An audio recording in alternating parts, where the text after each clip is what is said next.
Redditors who've walked in on your partner or significant other cheating. How did you react in that moment? Story 1. I dated the cutest little doll-faced, pixie-type hipster chick for about 4 years, lived together and the whole deal. Turns out this sweet little girl was a frickin' chronic cheater, like she literally could not keep her panties on. Girlfriend said she was out with the ladies, but I caught her being dropped off by an acquaintance of mine after a date they had together. The dude, in a panic, said, "I forgot you two were dating," or some crap, even though he was at our housewarming party 2 months prior.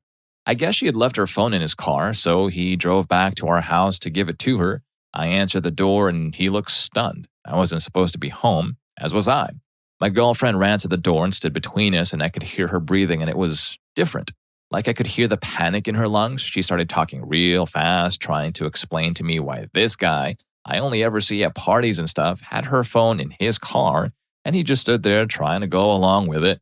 I put two and two together, like suddenly processing weeks of events really rapidly in my mind, and realizing that this was in fact a scenario of infidelity. It's been going on for some time. I tossed him into the front yard. He stood next to his car with the door open, trying to apologize. I shoved him in his car and told him to drive off before I broke his nose. That freak looked so scared that I oddly looked back on that awful moment with a bit of pride and confidence in my manliness. But of course, I took her back. Months later, my best friend, female, walked in on her sleeping with said best friend's roommate, also female. My best friend drove over to my house immediately and told me. Turns out she had been with at least 5 other people, men and women, while we were together. Going to the cabin with the girls? Nope. Week-long hookup fest with another person. Going to a festival with the family? Nope. Drugs and booze with another. I was so freaking naive to not see it, but so goes with young love. You never would have guessed this girl was a whore by looking at her. Not all these chicks looked like scumbag Stacy. Anyway, when we started dating originally, I had left the army to go to university. During one of the last conversations we had throughout the awful breakup process, she said, "Whatever you do, please don't join the army again. I couldn't handle you being hurt." Yeah, screw you, witch. Re-enlisted as soon as possible, and years later, I have never been happier. Anyway, never take back a cheater. Story 2. I'd actually come home a week earlier than I was supposed to from the Air Force. This was a good 15 years ago, maybe. And figured I'd surprise her since she'd always talk about how much she misses me, would always send me pictures of her in the mail, and write these long letters talking about our future together. Naturally, I assumed she would be more than excited to see me walk in the door a week early. So, pulled up to the house and figured she was home because her car was there, so I was quiet as possible. Even parked my car down the street a little so she didn't see me pull up and ruin the surprise. Quietly put the key in the lock and slowly twisted, opened the door, and the living room was dark. I thought, maybe she got picked up by some friends and went out somewhere. Oh well, even better. I'll set up our room by going to get some flowers and making everything look all romantic and irresistible. Hey, it's been a few months. I was a bit pent up at that point. So I start walking toward the bedroom and I hear this rhythmic squeaking noise followed by a deep grunt. My instant reaction was someone broke in and tried to rip something off the wall, so I went into ass-kicking mode until a few seconds later, I heard a high-pitched moan of a female. Yeah, I recognized that sound pretty well and knew what was happening. Being in the military, I knew the worst possible thing I could do was anything violent, so I wanted to screw up whatever moment they were having. I walked towards the room very quietly while they went at it. Of course, they didn't hear me because they were far too deep in their actions. Luckily, the door was halfway open, so I got down and started crawling towards the bed out of their line of sight, slithered over to the edge of the bed they were closest to, and started slowly inching my head up to the side until just my eyes were above the edge. It took her a good minute, she was on the bottom, before she even looked over and saw my angry eyes staring at her. She freaked out so bad that she kicked the dude in the face and he fell off the bed and hit his head on the wall. She screamed louder than I've heard anyone scream in my life and bounced off the bed in a flailing, sweaty mess, and I heard her ass hit the ground with a satisfying thud. I stood up and the guy was in a heap on the floor, scared at this dude in full military garb standing over him with crazy eyes. She finally realized who it was and started bawling her eyes out, saying, "I'm so sorry, I was lonely, blah, blah, blah, who cares?" I started laughing hysterically and all I said was, "Well, dude, she's your problem now. Hope you don't mind herpes." Walked out and blocked her from my life, only to go on and date someone else who made my life miserable for the next 12 years. I really know how to pick 'em, eh? Story 3. I broke, man. I literally felt something in me die. This was 5 years ago, and only in the last 8 or 9 months have I felt better about it. I walked into my apartment and she and her ex husband were in my bed, which was a huge screw you to me because they had both had their own places. So I walk in, see them, grab him by the throat. I know, and drag him outside and throw him into the parking lot. I'm a big dude. I'm 6'8", 220 pounds. So I threw him into the parking lot and she's yelling at me, please don't kill him. The hell? I just wanted him out of my house. I wasn't going to hurt or kill the guy. She's running around, picking up her things and his things and shouting excuses at me. Oh, it was just a one-time thing. Oh, we were bored and it was a mistake. Oh, we were drinking this morning and this was stupid. Who freaking drinks in the morning anyway? I just looked at her and said, don't ever speak to me again. You freaking disgust me. Then I fell onto my couch and cried. She was standing there watching me and she tried to walk over and hug me because now she was crying too. I pushed her away from me. I cried nonstop for the rest of the day. Fell into a deep, deep depression, started doing painkillers, drinking, and pretty much every drug I could get my hands on. Man, I hurt so bad. Mentally, that was just physically crippling. The hardest part wasn't even breaking up with her. It was not talking to her daughter, who was going to be my stepdaughter. I was even saving to buy the ring. She and I were buds, man. We went everywhere together. I took her to preschool. We'd go to the mall every Friday and get ice cream. I'd buy her some toys or some clothes, whatever struck my eye. I've since moved to a different state, got a good job, got my life back together. I have an amazing girlfriend. She looks at me with love, and I look at her and I see hope in her eyes. It took years, but things finally actually turned around. Story 4. About 14 years ago, I caught a girl I was dating for about 6 months, blowing some guy in a bedroom at a party we went to. I walked in, saw her, and said, well, we're pretty much done, turned and walked out. I was walking out of the house and she chased me down. She started yelling at me that it was my fault I caught her and that I shouldn't be mad because she was trying to hide it. My wife and I had her as a waitress last year and she's still mad at me. She walked to our table, saw it was me, and walked off. About 2 minutes later, a different person was our server. I assume she was still mad because when she looked at me, she just glared and walked away. It was one of the worst looks I've ever received from any person in my life. The replacement server did a fantastic job, didn't ask anything about the girl, and I did tip pretty well. And the food was fine. It was a pretty nice place, and I wasn't worried about her ruining her job there over it. I'd been told the servers there can make over $500 a night on tips. Story 5. I walk upstairs. He's walking out of his room in his boxers and closes the door behind him. Tells me he's late for work and still has his hand on the doorknob and won't let go. I already know why. I put my hand over him on the knob and he just looks at me, sighs, and sort of runs down the stairs. I open the door and just see a heap of blankets and the comforter I had just given him for Christmas in the shape of a person. I pull the comforter off and see a naked girl, half awake. I turn around, run downstairs, and see his mom on the couch reading the newspaper. Yes, he did this while he was still living at home. I asked her where he went. She can tell I'm pretty hysterical and asks me what's wrong. I tell her I need to go where he went. She points to the bathroom. I run to it, and it's locked. I take out my bobby pin from my hair, unlock it, and jiggle the door open. I pitifully start hitting his chest while crying, and he's just standing there.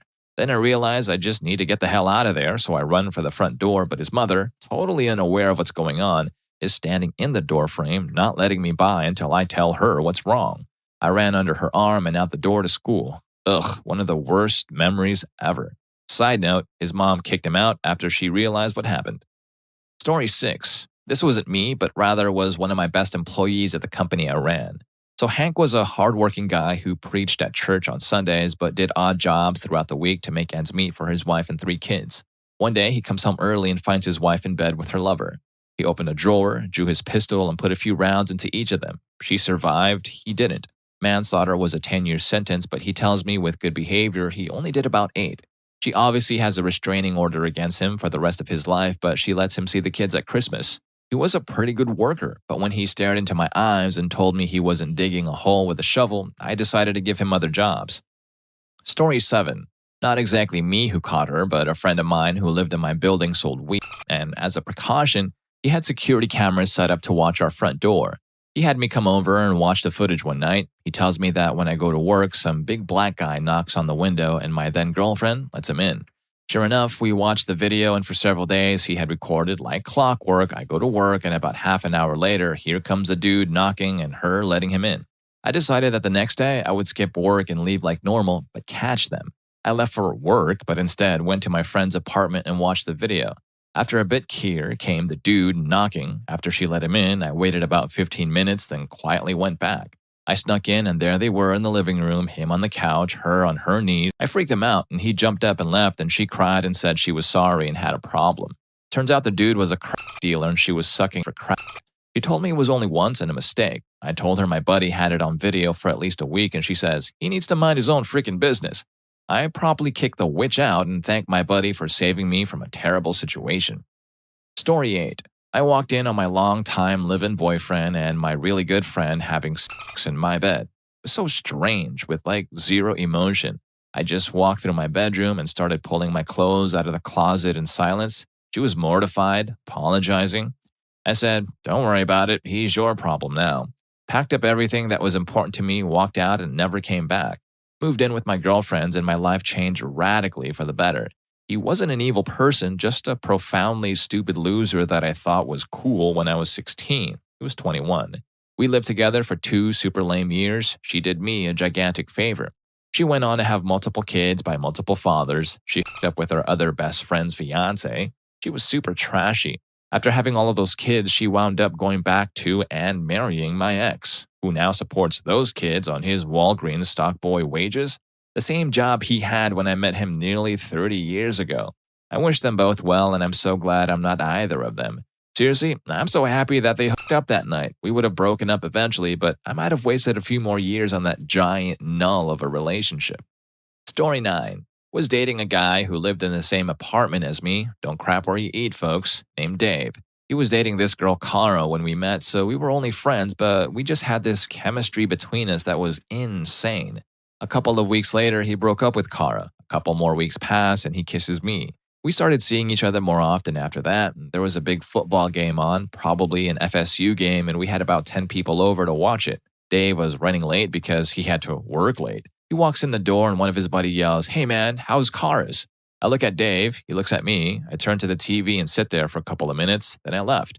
The next day, he caught me as I was walking in my car. I turned to him and very casually told him we should just be friends, then I winked and said, bada bing, and shot him with each of my pointer fingers. I just started laughing as I walked away because I had never done that before and I honestly thought it was just really funny. Then I went home and cried like a witch. Story 10. I showed up at a party and all of his friends were acting weird and wouldn't tell me where my boyfriend was. When I tried to get in a room, they blocked my way. I knew he was in there. I got past his friends and opened the door, and there was my boyfriend of 4 years, naked with a naked chick on top of him. I grabbed her by her hair and yanked her off of him and onto the floor and dragged her out to the party. She knew he was my boyfriend. So I went back to the room, yelled at him, and then left the party. On the way out, I ripped his side view mirror off and threw a rock at his windshield. I've since learned how to deal with my anger. I was physically unable to hurt that guy. He was bigger and stronger, and that's why I embarrassed him in front of his friends, broke his windshield, and broke his mirror. I also broke his heart. I think that's pretty bad. Story 11. Caught my BF of 4 years cheating on me with my ex-best friend. I walked in on them hooking up. I just stood there, shocked, and they just lay on the bed speechless. I turned around and walked out the door. I was almost to my car and he came running out apologizing. I asked how long it had been happening, paused for a minute, and then said 6 months. I just got in my car and went home to my dad's. The next day, he came into my dad's house asking to get some stuff he had kept there. My dad walked out to greet him with a shotgun in hand and told him to get the screw off his property before he blew his kneecap off. Never saw him again. Although I did hear he got married and has 5 kids and cheated on his wife, now divorced. Karma. Story 12. When I was 18, I decided to skip class one morning and surprise my on-off-again boyfriend. We'd been together for about 3 years, but the months prior to this were extremely rocky. I stopped at a few payphones to try to call ahead, but no one picked up. Okay, I thought, no problem. I'll just go and wake him up. As I crept up the stairs with 2 honeydew iced coffees, one in each hand, I heard a female laugh. His little sister must have stayed home from school. I turned the corner and entered his room to find him laying in bed with some half-naked girl. I froze up and all I could say was, hi. He said hi back and we stared at each other for a minute before I ran out of the house. He chased me outside while proclaiming the infamous, it's not what it looks like line. As I was about to get into my car, I screamed, but she's freaking ugly, at the top of my lungs. His response, he screamed, I know, as loud as he could. That poor girl. I wish I had thrown the iced coffee at them instead. Story 13. I'd been suspicious for a little while. I was away for work. We had fought on the phone the night before because I was suspicious. I came home the next day unscheduled to apologize and make her a nice dinner before she went into the night shift feeling like a jerk for doubting. So I pull onto our road and there's a strange car in the driveway. I walk into the house and into my bedroom and there's a strange person in my bed. They were both sleeping in pajama clothes. I shook her awake and said, "What the hell?" and left. She caught me on the porch and we argued. I left so he could leave without me being compelled to violence. Came back and talked more. I found out he had slept there several times when I was out working. She, to this day, won't admit to. Gave her the diamond earrings I had bought for her birthday the next week, then moved out a couple of weeks later. We tried to work it out, but I was no longer willing to overlook things. It died out when I finally got so depressed I shut down. Seems like a good use of 8 years. The worst part is, I still love her. Story 14. I woke up to him bedding my friend next to me in the same bed. I got up, put my clothes on, and drove home, broke all the plates in the kitchen. Sorry, there isn't more justice. I had a staff party all day, text him afterward asking if I could come over and stay as we had broken my bed the previous night. All was well, some of our friends were already there, so we played drinking games. However, the drinking and the partying all day got to me, so I bailed to go to bed. A little while later, I woke up because I felt movement and saw them. I got out of bed, shaking, and started to put on my clothes. He had the gall to ask me where I was going. I just replied, "I have to leave." My quote-unquote friend got out of bed and tried to hug me. I put my hand on her face and pushed her back onto the bed and left. He followed me out the front and told me I was being ridiculous, but I just ignored him, jumped in my car, and left. I was a bottle of tequila down and really shouldn't have been driving, but I really didn't know what else to do. I mean, what can you do? Story 15. Never date a whore. She was at a party for a guy we knew that was killed in Afghanistan. I couldn't make it because of work. I got out of work around midnight and gave her a call to see how things were going, and I can immediately tell that she was hammered, which wasn't a problem. She said she had just gotten home. She lived 2 doors down from where the party was. But then I heard a guy's voice in the background. "Who is that?" I asked her before she promptly hung up. So I called again, and a guy picks up the phone this time. "She doesn't want to talk to you, freak." "Oh, so he wants to talk to me like that?" "I don't think so." So I rushed over to her house and walked in. I found them in her bed in the dark and flipped on the lights. She started crying and the guy stood up. It was the brother of the kid that just got killed. I need to add that at the time I was 19 years old and pretty scrappy. At this point in my life, I'd been boxing on and off for about 3 years, and all I wanted to do was utterly demolish this guy. But I didn't. I knew that this guy had just lost his brother and was going through a lot, so the last thing he needed was me beating his ass. So here I am with a look of disbelief, and he turns to me and says, "Screw you, freak. Don't say a single word to me or I'll kill you." Are you kidding me? Needless to say, I snapped. I cracked him in the jaw with a quick jab. I pulled him close and whispered in his ear, "Your brother was a great man. Should have been you that got killed over there or not him." I then let him go and walked out. I never said a word to her again. I guess I lied to you guys. I ended up breaking down and calling her a few months later, and that spiraled into a few more months of hell and getting played. My advice for anyone that gets cheated on is to cut all contact and don't be ashamed of feeling hurt over it. Pain is just weakness leaving the body. Also, if boxing has taught me anything, it's that violence solves nothing. What did wasn't right, but my reaction to it wasn't right either. That being said, sometimes stuff happens. Story 16. Went to her apartment, saw her hooking up with some guy I'd never seen before. Before I can say anything, she says, "It isn't what it looks like." I crack up. Who the hell even says that when they're caught cheating? While I'm laughing, I manage to ask her what it is if it's not what it looks like. After a little bit of where she tries to come up with an excuse, I tell her we're through and I walk out. Weirdest 5 minutes of that year.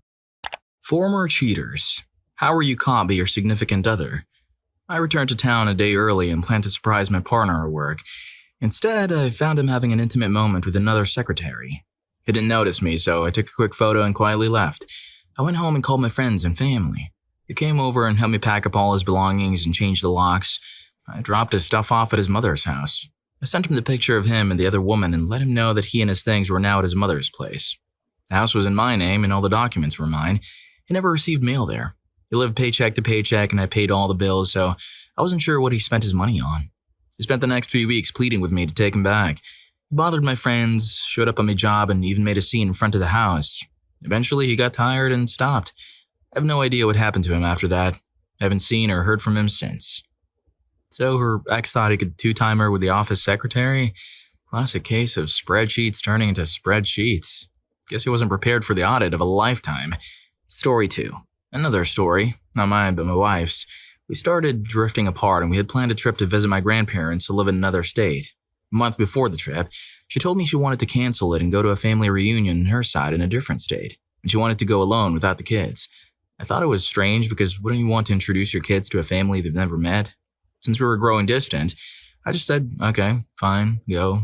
Maybe some time apart would be good for us.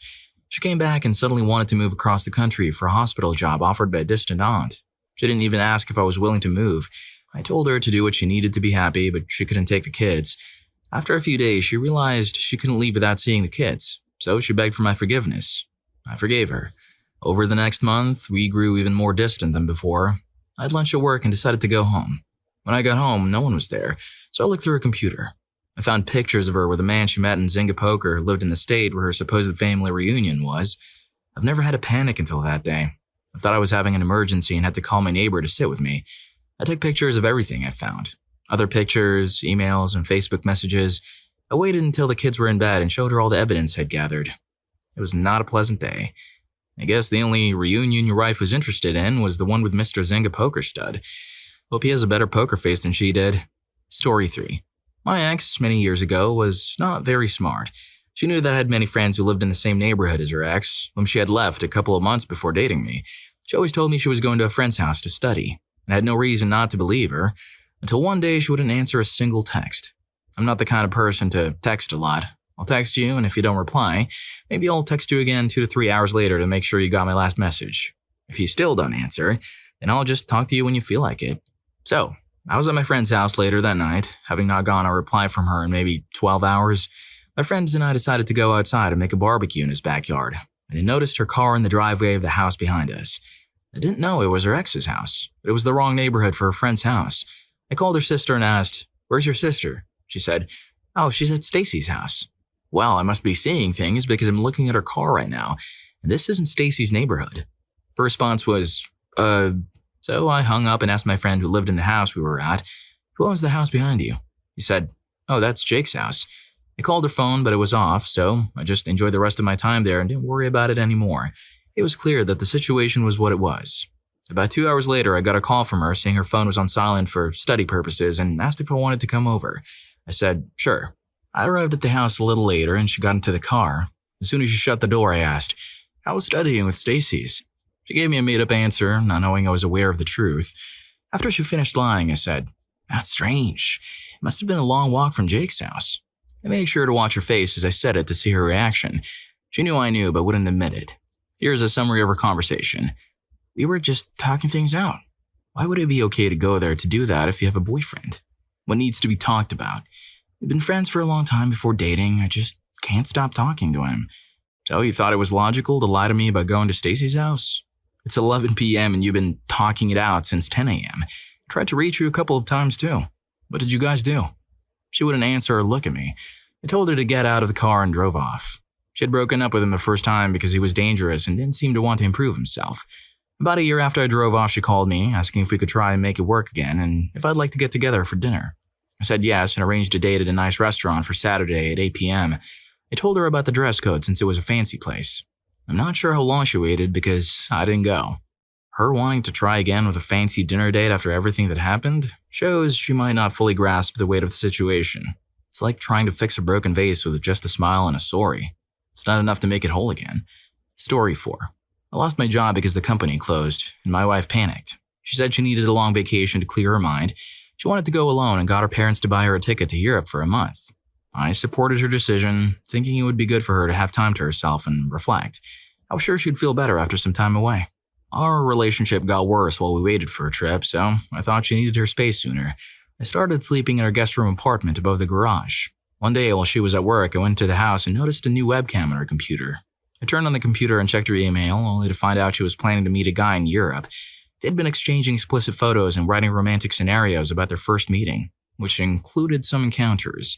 These scenarios ended with them making marriage vows, even planning to sign a love contract. All this time, she had just said she needed a break and time to find herself, but now I knew she was planning to be unfaithful to me in Europe. It was much worse than I thought. She wasn't the woman I believed I was married to.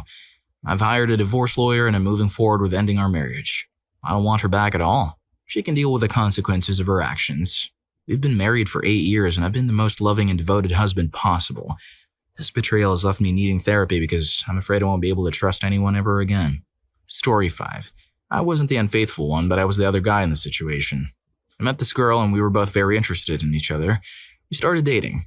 I went to a convention and she was there with her friends. I met a guy who was a bit too touchy. She said he was a friends with benefits and pulled him aside, supposedly to tell him to stop because she wanted to date me seriously. She seemed to do that and he seemed okay with it. We played Street Fighter and I shook the guy's hand. He seemed nice. What I didn't know was that they had been together for about 4 to 5 years, and he was planning to propose to her. I remained unaware for about 6 months. The guy wasn't around much, he was from another state. It wasn't until I met her friends that people kept mentioning this guy. I started to understand the situation. None of her social media at the time showed this serious relationship, and she was even on several dating apps. She found my profile on one and flirted with me as a joke. I tried to fix things for a while, but it didn't work. One of her best friends and roommates eventually told him about us sleeping together, and everything went up. To make matters worse, when I ended things with her, she started looking for me intensely. One time, after lying to me about telling him the truth while intoxicated, she forced herself on me after we took things too far. It was awful. After that, I tried to end things permanently, but she wouldn't accept no for an answer and kept the other guy involved from a distance. Surprisingly, most of her friends initially supported me. They'd known her for years, but it seemed she had a history of crazy behavior. For a while, I had a great group of supportive friends. When I finally managed to remove all ties with her, everything changed. She befriended my roommates and started spreading rumors about me. She convinced many people that I was the one creeping her and even got engaged to the other guy. She won back most of her friends. As a result, I was isolated on campus, lost my apartment, and became homeless because university officials and other students initially sided with her without investigating. Thankfully, I live in a state where only one party's consent is needed to record conversations, and I had recorded everything and archived all my chats with her and these people. That was a year ago, and thanks to some kind people and the fact that I'd recorded everything, I managed to stay out of trouble. I recently went public about the harm I've suffered from her. Things are slowly improving, and I now have a stable shelter. I have a lot of trouble trusting people now. I don't know if I can ever be in a close relationship the same way again. If you're enjoying the video, don't forget to hit that subscribe and like button for more videos like this. Story 6. My brother discovered that his wife was acting suspiciously with her phone, constantly hiding it and receiving frequent texts. Curious, he looked into it and found out that a man had been texting her for several months. She claimed she needed to stay home over the weekend to catch up on homework. My brother and I were supposed to go on a hunting trip, but instead we stayed at my house until it got dark and then drove back to his neighborhood in my neighbor's car. She sent him a picture of herself at home, saying she was going to bed early that night. However, we saw a car parked down the street, and a man walked to the house and let himself in. My brother was furious and wanted to confront the man. I calmed him down and suggested he think about the long-term consequences. We sneaked up to the house and used a night vision camera to record them together in the living room. My brother wanted to confront the man, who was her coworker, but I did something controversial and called the police, claiming there was a lot of yelling coming from the house to prevent any potential conflict. The police arrived, took statements, and we left. The next day, my brother accessed her iMessages through her email account and consulted with a lawyer.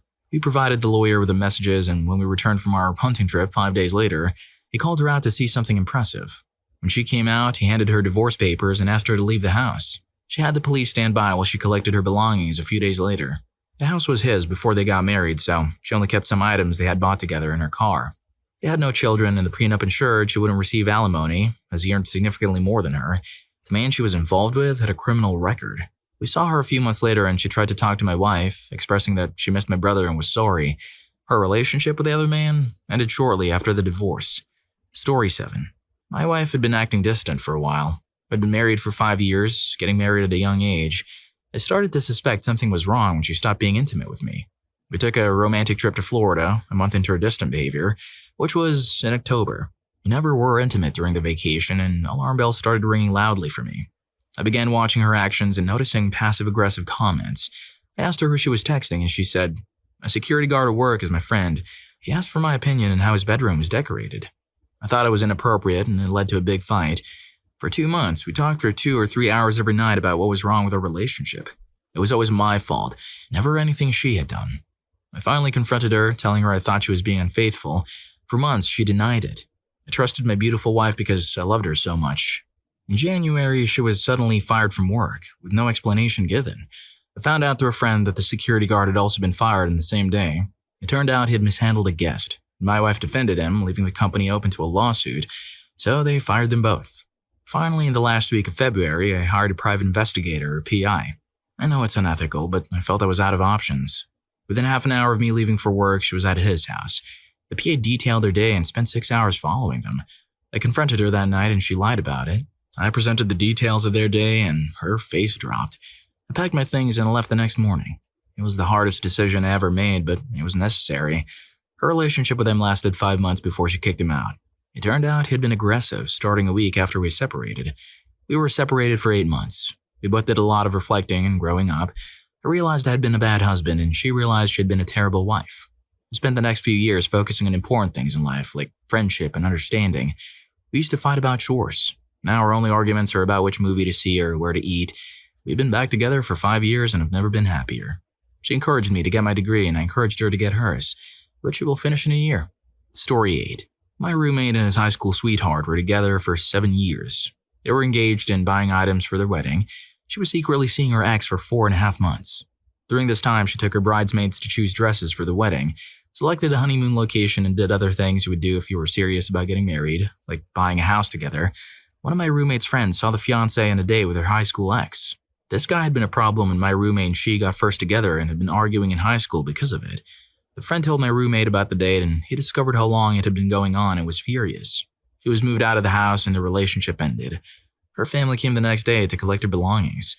Fast forward 8 months. Now I just moved in while my roommates are going to Mexico for a week, since the honeymoon is already paid for. A few years later, I too experienced a disaster. My ex-husband had locked the desktop but left Facebook messages open. I usually used my laptop but needed some documents from the desktop. There, I found conversations about special massages with happy endings with my now ex-friend who was temporarily living with us. I took screenshots, sent them to a secure location, and used them in court during the custody trial. He denied any relationship with the ex-friend until she accidentally got pregnant by him. They're married now, but have major custody of her daughter. There are other reasons why custody is in my favor, but this was significant. Another mistake was announcing his engagement to her on Facebook. I was blocked, but he forgot to block one of my old high school friends on his friends list. That got screenshotted too, and the judge was not pleased with his deception. Forgetting to block someone on Facebook when announcing an engagement is like sending out a public invitation to your own surprise party. The element of surprise is definitely lost. Story 9. My ex-boyfriend told me we had to postpone our plans because his dad, who was in poor health, had a heart attack and was in the hospital. I went to Walmart that evening to buy a get well card. There I saw his dad picking up beer and donuts.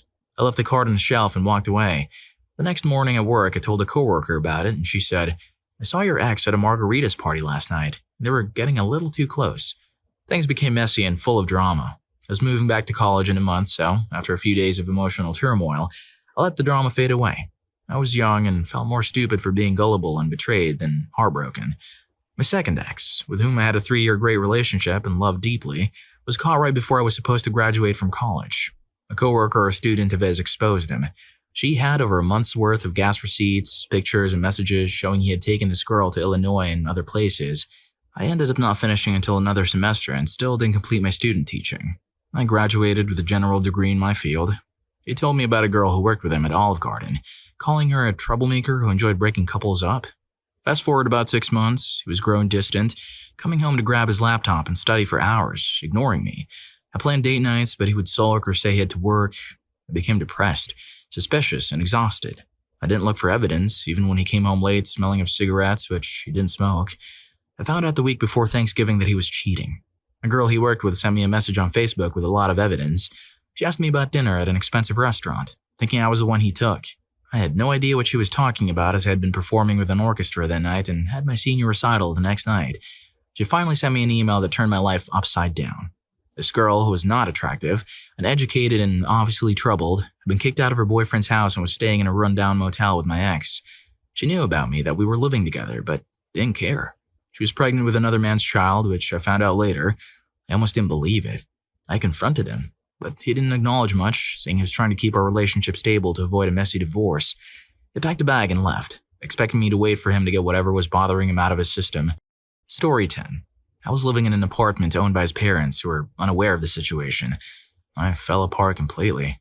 Everything in my life was going amazingly and it all slipped away so quickly. I wasn't rational at the time. The next few months were tough. I took the cats and tried moving back home with my parents, but communication with them was still easy, and he would visit me at work. After several exhausting months, I moved 1,200 miles away and cut off all communication with him. leaving him no way to contact me. 4 years later, he sent me a letter through a Warcraft forum I used to be active on during our relationship. I checked my old email because it was still linked to my account. He explained his thought process, admitting he was self-centered and focused on what he didn't have instead of appreciating what he did. He said he was influenced by this girl and didn't think I would actually leave. He had married someone else and was unhappy, wanting me to come home. I got married to my current husband a month later, not caring about the ex. However, I developed some kind of emotional attachment disorder, which has affected my relationships. It's been about 8 years since all this happened, but it's had lasting impacts. I'm happily married with a family, have a good job, and only think about him when something like this comes up. I still have my cats. How did you find out you were getting cheated on? I went on a solo road trip from New York to California. My boyfriend of 5 years was supposed to fly to San Diego to meet me, and then we would drive back home together.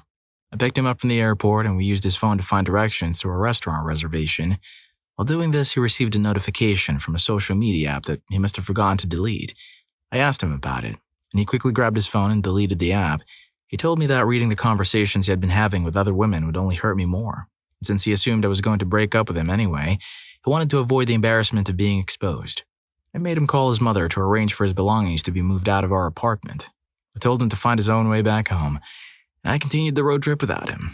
When I arrived back home, it was as if he had never lived there.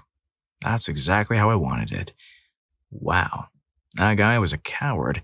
Being unfaithful and not even able to face the consequences of his actions, that's just weak. Story 2. I worked hard to support my small family, but she often complained that I worked too much. One day I decided to come home early to surprise her, but I had forgotten my key to the apartment. I called her and said, "Surprise, I'm home." She responded with, "Really?" At the time, I thought it was because she was happy I was home, but later I realized it was because she had her boyfriend there. When I got to the door, I knocked and knocked, but there was no answer. I called her, but she wouldn't pick up. I managed to peek through a gap in the blind and saw her helping her boyfriend climb into the hallway closet. Feeling shocked and betrayed, I left and went for a drive to clear my head. She called me, wanting to know where I'd gone. She claimed she was in the bathroom. I told her I knew the truth, but she didn't confess until the next day. Eventually, she decided she was too young to be a wife and mother and left us.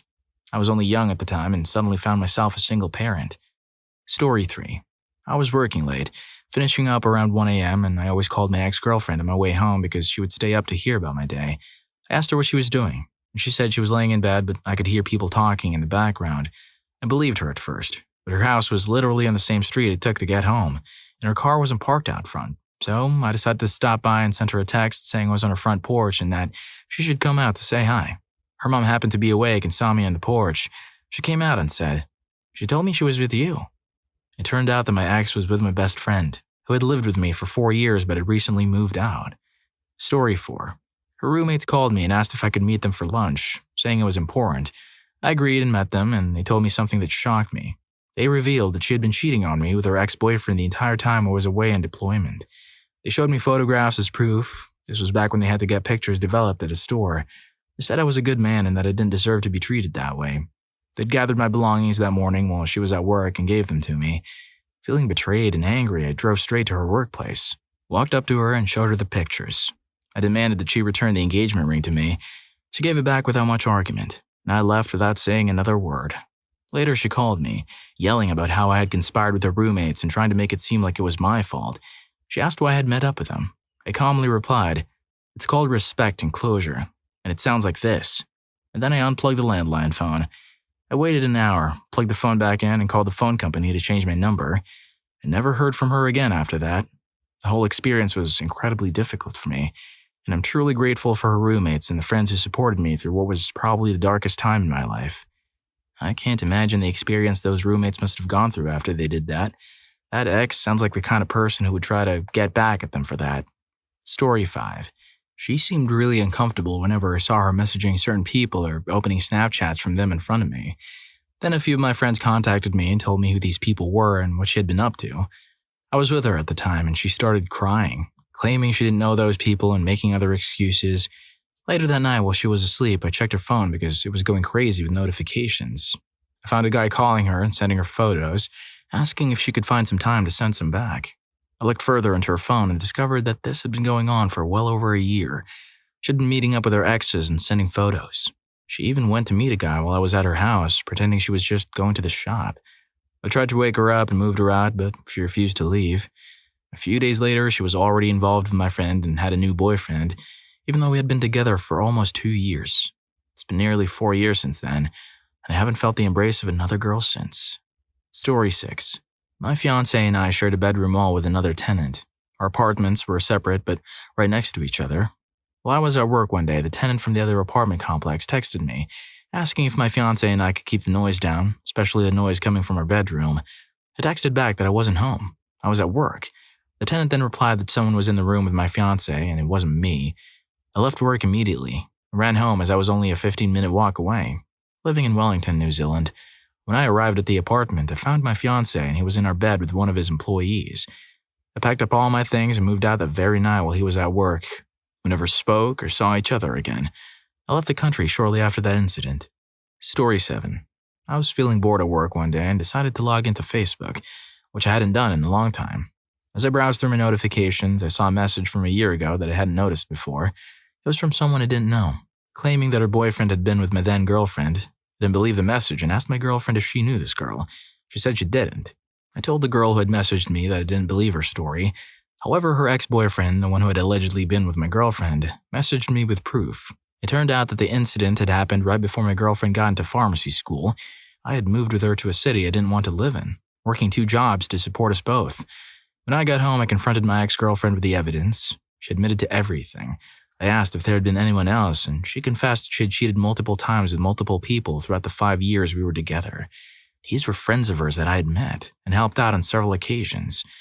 Every few months, she messages me, asking if I would ever consider getting back together. My answer is always no. Story 8.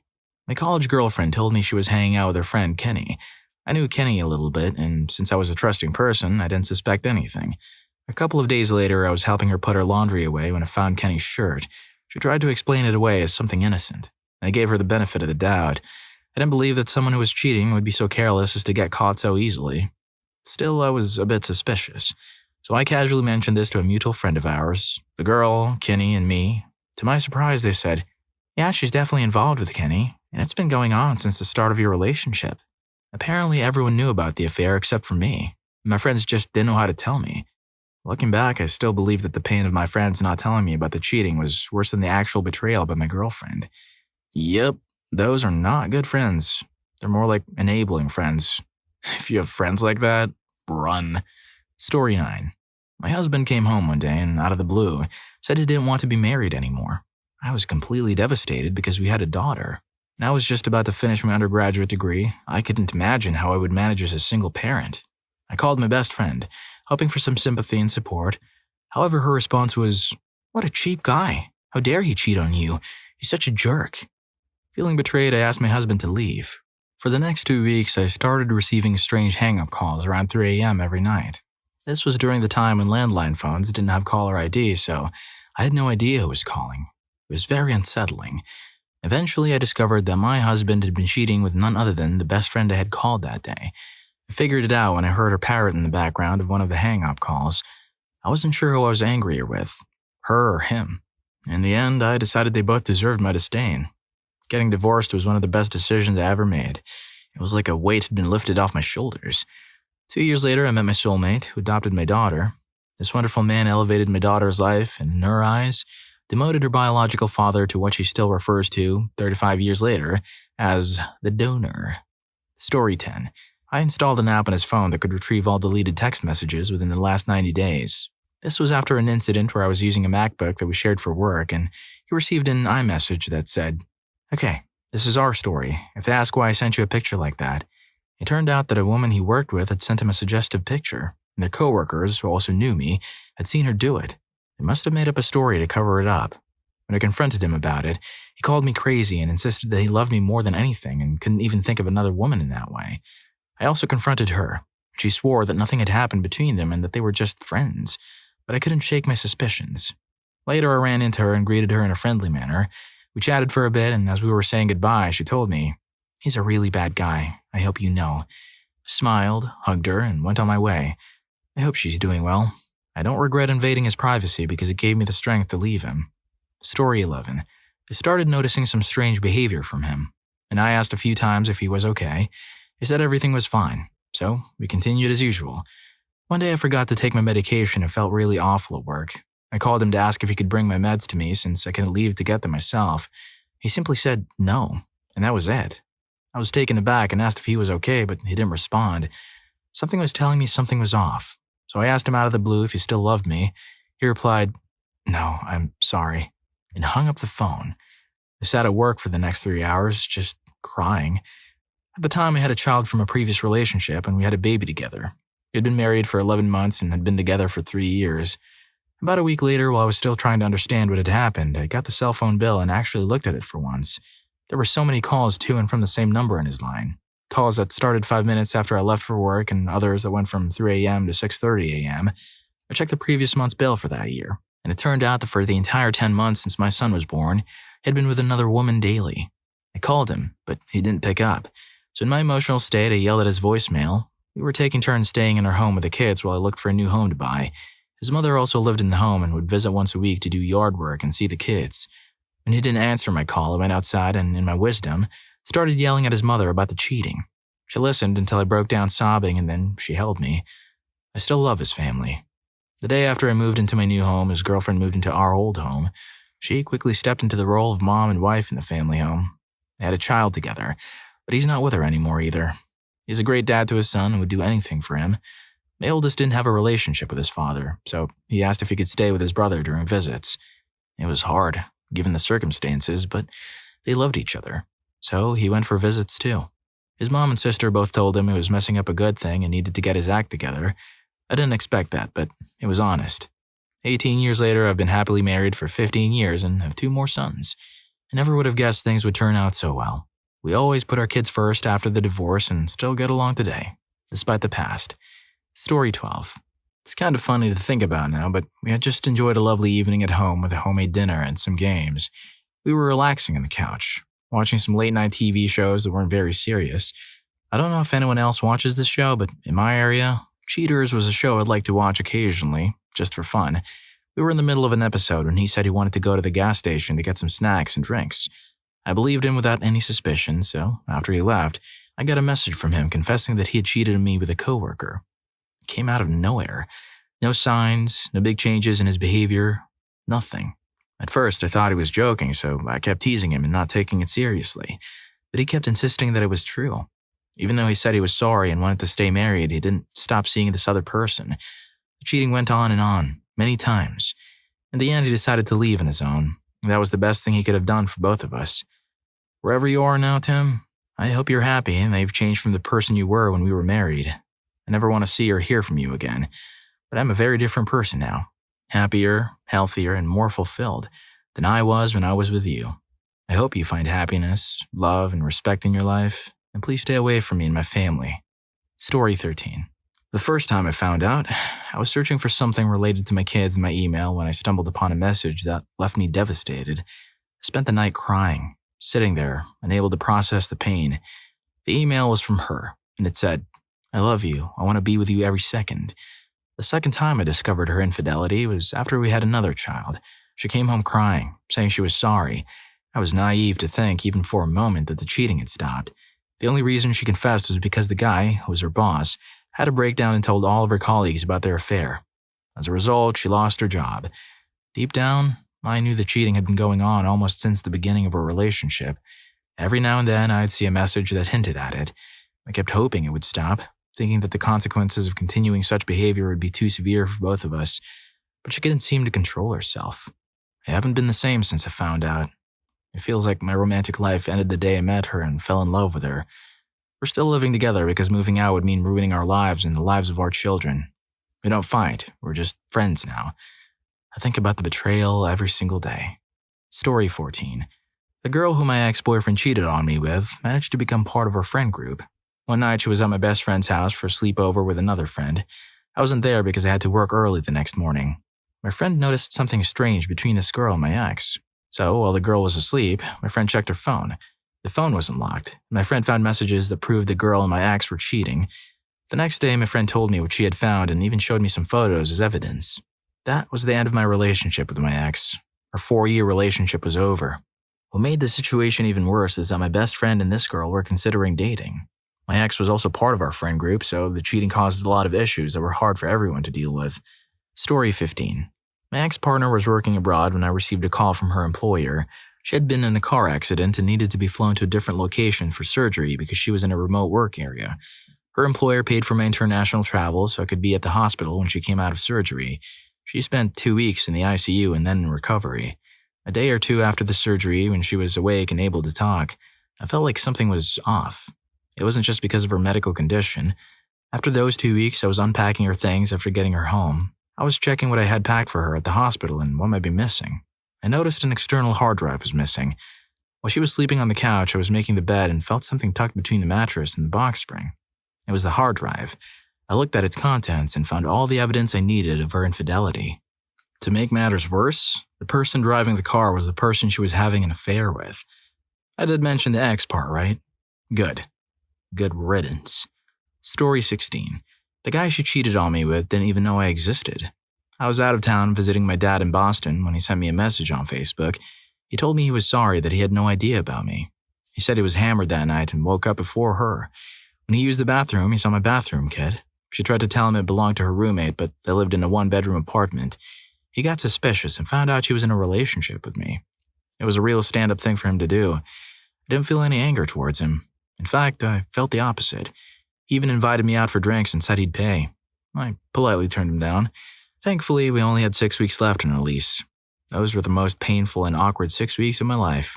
She threw away a 3-year relationship because she didn't want to go to Boston and was upset that I still wanted to visit without her. Now I'm happily married to a wonderful woman. That experience taught me a lot and helped me avoid a potentially disastrous situation. Story 17. As a sports writer for a daily newspaper, my job was to cover high school football games in different parts of the region. One Friday night, I was assigned to a game in my hometown. My then-wife was working at the concession stand during the game as part of her role as a band booster mom. She didn't know I would be there because my work schedule was always changing. I was in the press box, keeping track of the game statistics for my article. I used binoculars to see the game better. While looking through them, I saw my wife at the concession stand on the visitor's side. Next to her was a local police officer. When I saw them kiss, I realized what was happening. We eventually got divorced. The police officer also divorced his wife of over 30 years so he could marry my ex-wife. They were married for about a year before they got divorced too. I have since remarried and will celebrate my 9th wedding anniversary in May. All these cheating stories are making my head spin. Anyways, if you're enjoying the video, don't forget to hit that subscribe and like button for more videos like this. Story 18. He forgot to log out of an account where he had posted an ad looking for a roommate with benefits. In the post, he mentioned that the previous roommate had moved out after finding a permanent partner, which was true. She was supposed to be my best friend. He also said he was in an unhappy marriage but felt guilty about leaving me. He claimed this was because no one wanted me and that my family had disowned me. However, this wasn't true. I'd been engaged twice before I met him, and my family hadn't disowned me. They simply disliked him and believed he wasn't good enough for me. After reading his post, I copied the names of all the women who had responded to his pity me in a loveless marriage act. I created my own account and replied to his post, correcting his lies about my family disowning me and questioning why it would be undesirable if I had received 2 marriage proposals before meeting him. I also told him I wanted a divorce. Then I messaged all the women and told them to look at his post. Each of them got upset with him for lying and blocked him. He tried to tell me it was just a joke and that I should know he loves me more than anything. I pretended to accept his apology but made him sleep on the couch for the next week. What he didn't know was that I was planning my escape with my best guy friend and my mom. 3 days later, they arrived 30 minutes after he had left for work. He packed up all my belongings and I was gone before he came home for lunch. Story 19. We were on our way home from a friend's house in the car, just about to move in together. He decided that if we were going to live together, I needed to know about a secret he had been hiding from me for 6.5 years. It was a bit unusual. No, I won't tell you what it is, and no, it's not bad. But I didn't really care. It didn't affect me at all. He was really scared that I would leave him right then and there. But as we talked more about it, he admitted that to engage in the secret, he had been doing some role-playing online with some people. That did bother me. I tried to be an understanding person. Knowing that he's on the autism spectrum, I gave him the benefit of the doubt and explained that I was uncomfortable with it and that from now on, it would be considered cheating. I set a clear boundary, and he told his online role-playing partners that he wouldn't be doing it anymore. Our relationship got better. We moved in together, and I was happy. Our house is really small, so his gaming computer is connected to the living room TV, and he put his desk under it. He gave me full permission to use the computer whenever he's not around, Whether it's to fill the house with music or watch movies on the TV, I had my own laptop for other computer tasks. So, 3 months after moving in together, he was at work, and I turned on the TV to play music from the computer. He'd left the computer running, and Discord was open to a conversation he was having with a friend. I'm not the type to snoop, but I noticed the italic writing, which is used for role-playing. There were a lot of emojis, so I took a quick look. I saw that it was a suggestive roleplay. The friend sent a message, and as I was reading it, a response from my boyfriend popped up. They were role-playing while I was watching. I took a picture of the conversation and sent it to him. I asked him why he could only go 3 months before cheating on me again. We had a big argument. He begged for forgiveness, and we didn't sleep in the same bed for a week or two. He deleted his Twitter and Discord accounts. I gave him another chance. I even tried role-playing with people online to see what it was like. It wasn't for me, but I could see how some might find it appealing in a detached way. Story 20. A friend of his, who I'll call Jay, started visiting after not seeing each other for about 3 years. Gradually, my then-boyfriend began spending time with Jay that we would have spent together. I thought it was okay because they hadn't seen each other in so long. One day I saw him walking somewhere and asked if I could join him. He said yes, and as we talked I noticed he was wearing a new necklace. I asked him where he got it and he told me that Jay had bought it for him. I thought it was a bit strange but didn't think much of it. We walked around the block several times and then he said he wanted to be friends with benefits. I asked him why and he said it was because he didn't feel like he loved me but thought he still had some feelings for me. I told him I couldn't handle that kind of relationship. He said fine and called me by my full name instead of the nickname he usually used. Not too long after I talked to his stepsister and found out that he had been messing around with Jay ever since Jay started coming over. They were now dating. She also introduced me to his ex, who I didn't know existed until then. His ex had gone through the same thing with him before he got with me. His ex and I are now good friends, and we both agreed to never speak to him again. Story 21. She used my computer because at the time it was the only one we had. She left herself logged into her Gmail account, and I thought it was still logged into mine. I saw an email with a spicy subject line and, out of confusion, clicked on it. After reading the email, I realized my mistake, but now I was curious. I checked the outbox and folders and found emails that were several months old. Because I was hesitant, I didn't know how to handle the situation. Instead of confronting her, I kept it a secret that I knew about the emails. I started snooping pretty regularly after that, but I never saw any more messages. I'm not proud that I snooped, but it made me feel better that I didn't find any more messages. I tried to log into her email one day and it sent an alert to her phone, making her think someone was trying to hack her. After that, I stopped snooping. I don't know if that made her more sneaky or not, but I never found any more messages. Over time, I put it out of my mind and years went by without seeing more messages. We had a happy relationship. I proposed and we've been married for a year. Not proud of it, but I continued to snoop whenever I had access to her phone or computer and never saw a hint of anything again. Until this summer, I found a series of conversations with the same person from years ago, going back months. They were casually talking about our plans for trips and other life events. I found out she was planning on meeting him at our home that week. I confronted her and told her I knew about the first time and this time and that if he comes over, we're done. It was a really tough week. I was in pieces, heartbroken. I asked her why and if there were other men.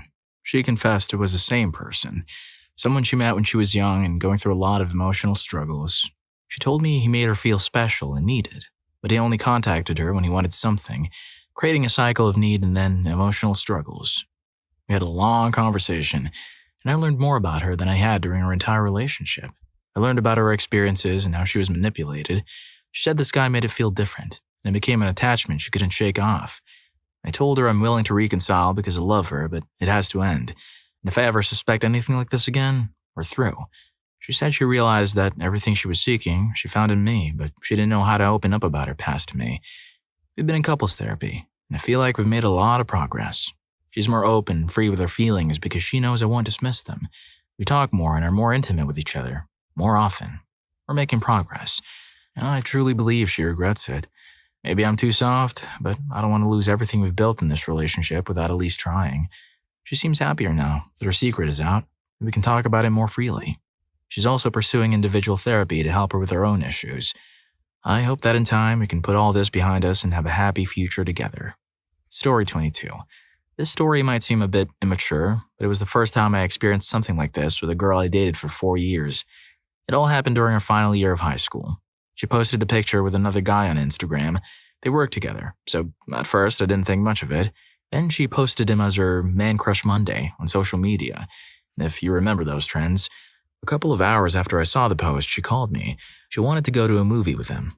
She said, I don't want to break up, but I'm going to a movie with him and I promise you I won't do anything worse than kiss him. I was shocked by her openness. I told her to go ahead, but that I was done with the relationship. She called me, crying over and over about an hour. After that, she made a post about how sad she was to be single, followed by an Instagram post of her at the movies, sitting on his lap. It was a wild situation. I decided to get back at her.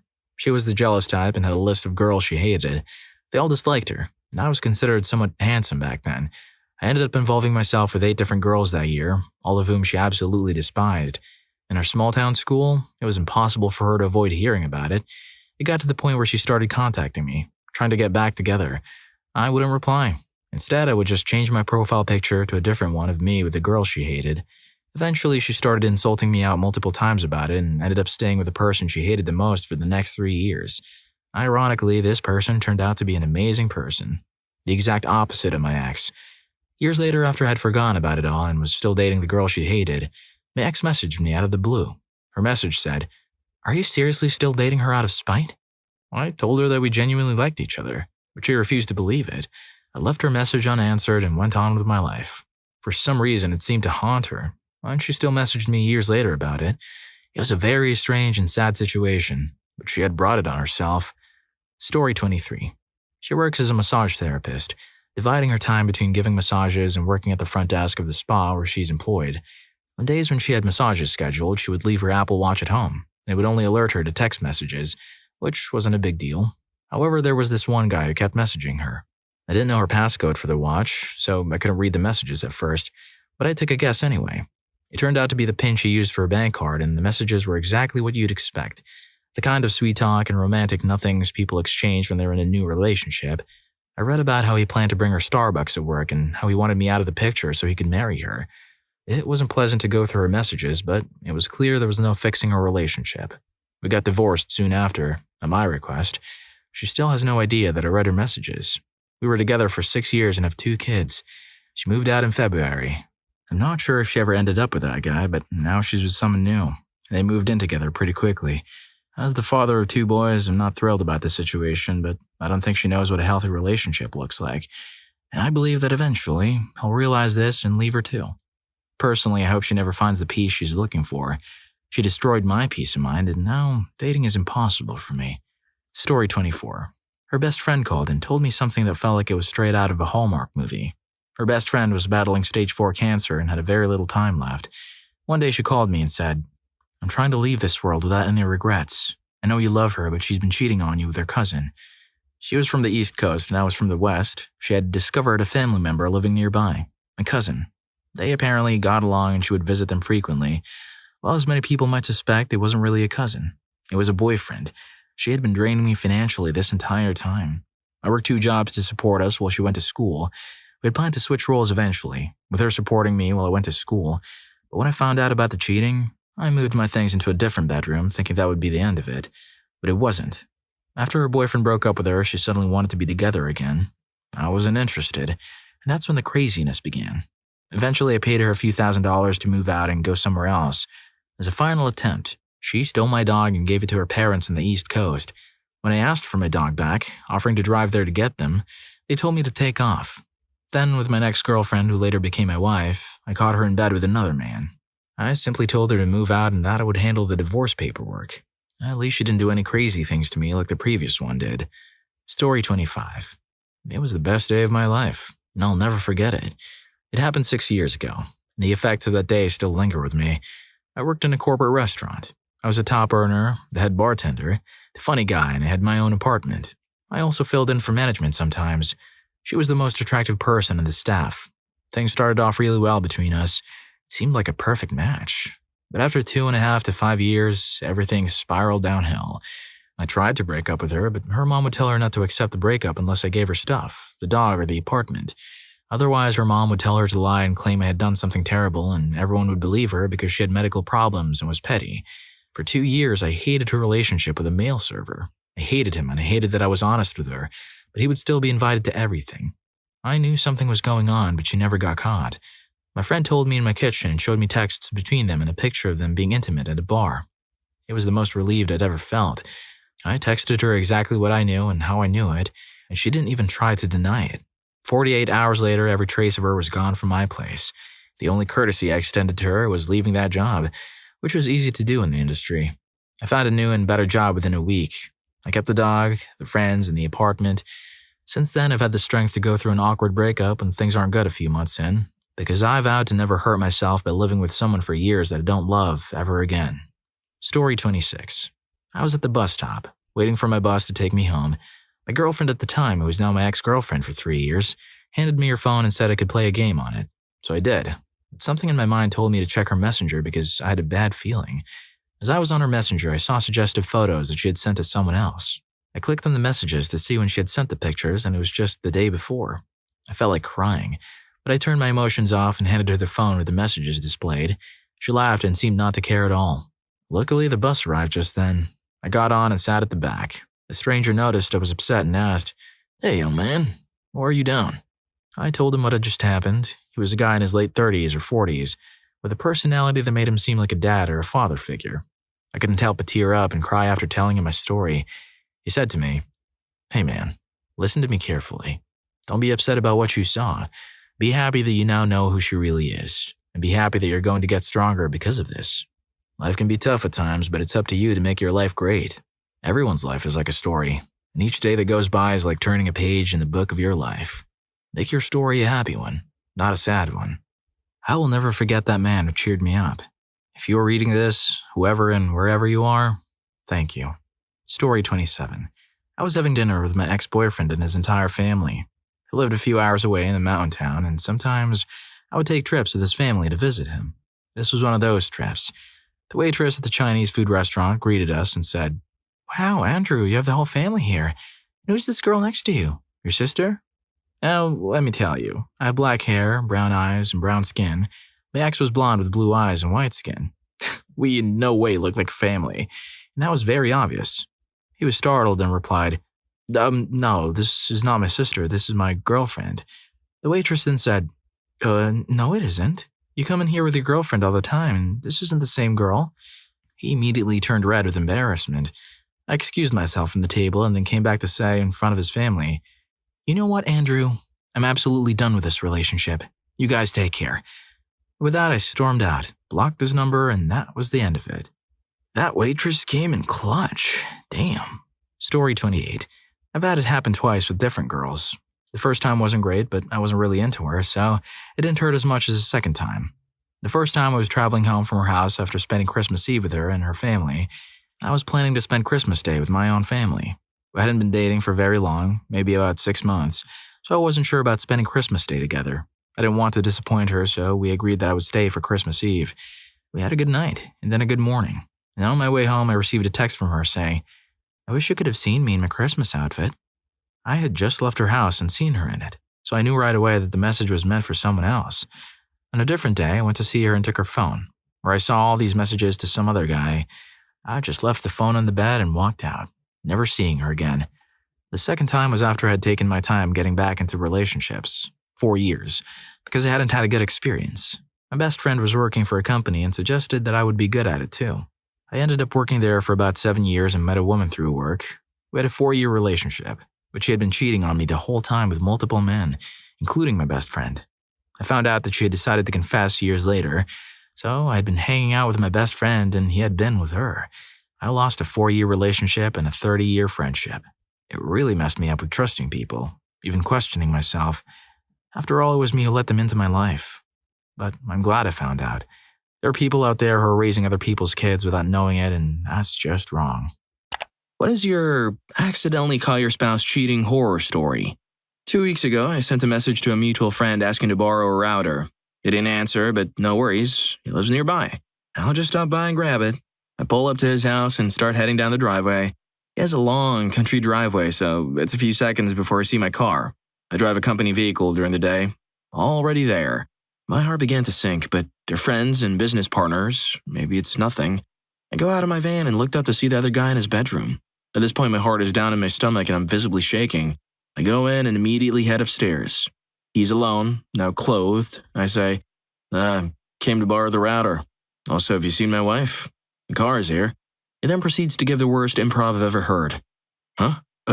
No, she was here at some point, though. Whatever. I knew she was there, I just wanted him to admit it. I go down, take the router, and head back to the van where I finally encounter my wife trying to sneak around the side of his house. And now, here I am. They didn't even try to hide it, man. Story 2. Not me. My dad. He told me the story a few years back.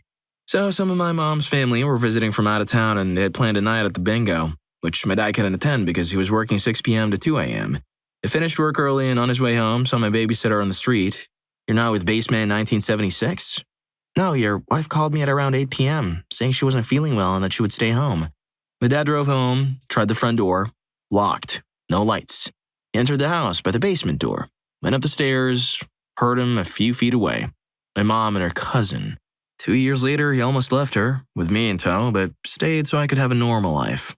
Most of the time, I wish he'd left, because he wouldn't have worked 90 to 100 a week to avoid being home and could have been happier. For those who are wondering, my mom had a long-time affair with her cousin, starting before she met my dad. He wasn't happy either, I think, but my dad was a good catch. Yes, I'm sure he's my dad. We look so much the same. Yes, they're still together, and after a year of being angry, I decided to let go, because their relationship has nothing to do with me. Just sad for both of them. What do you mean it's got nothing to do with you? You literally said he stayed so you could have a normal life. Story 3.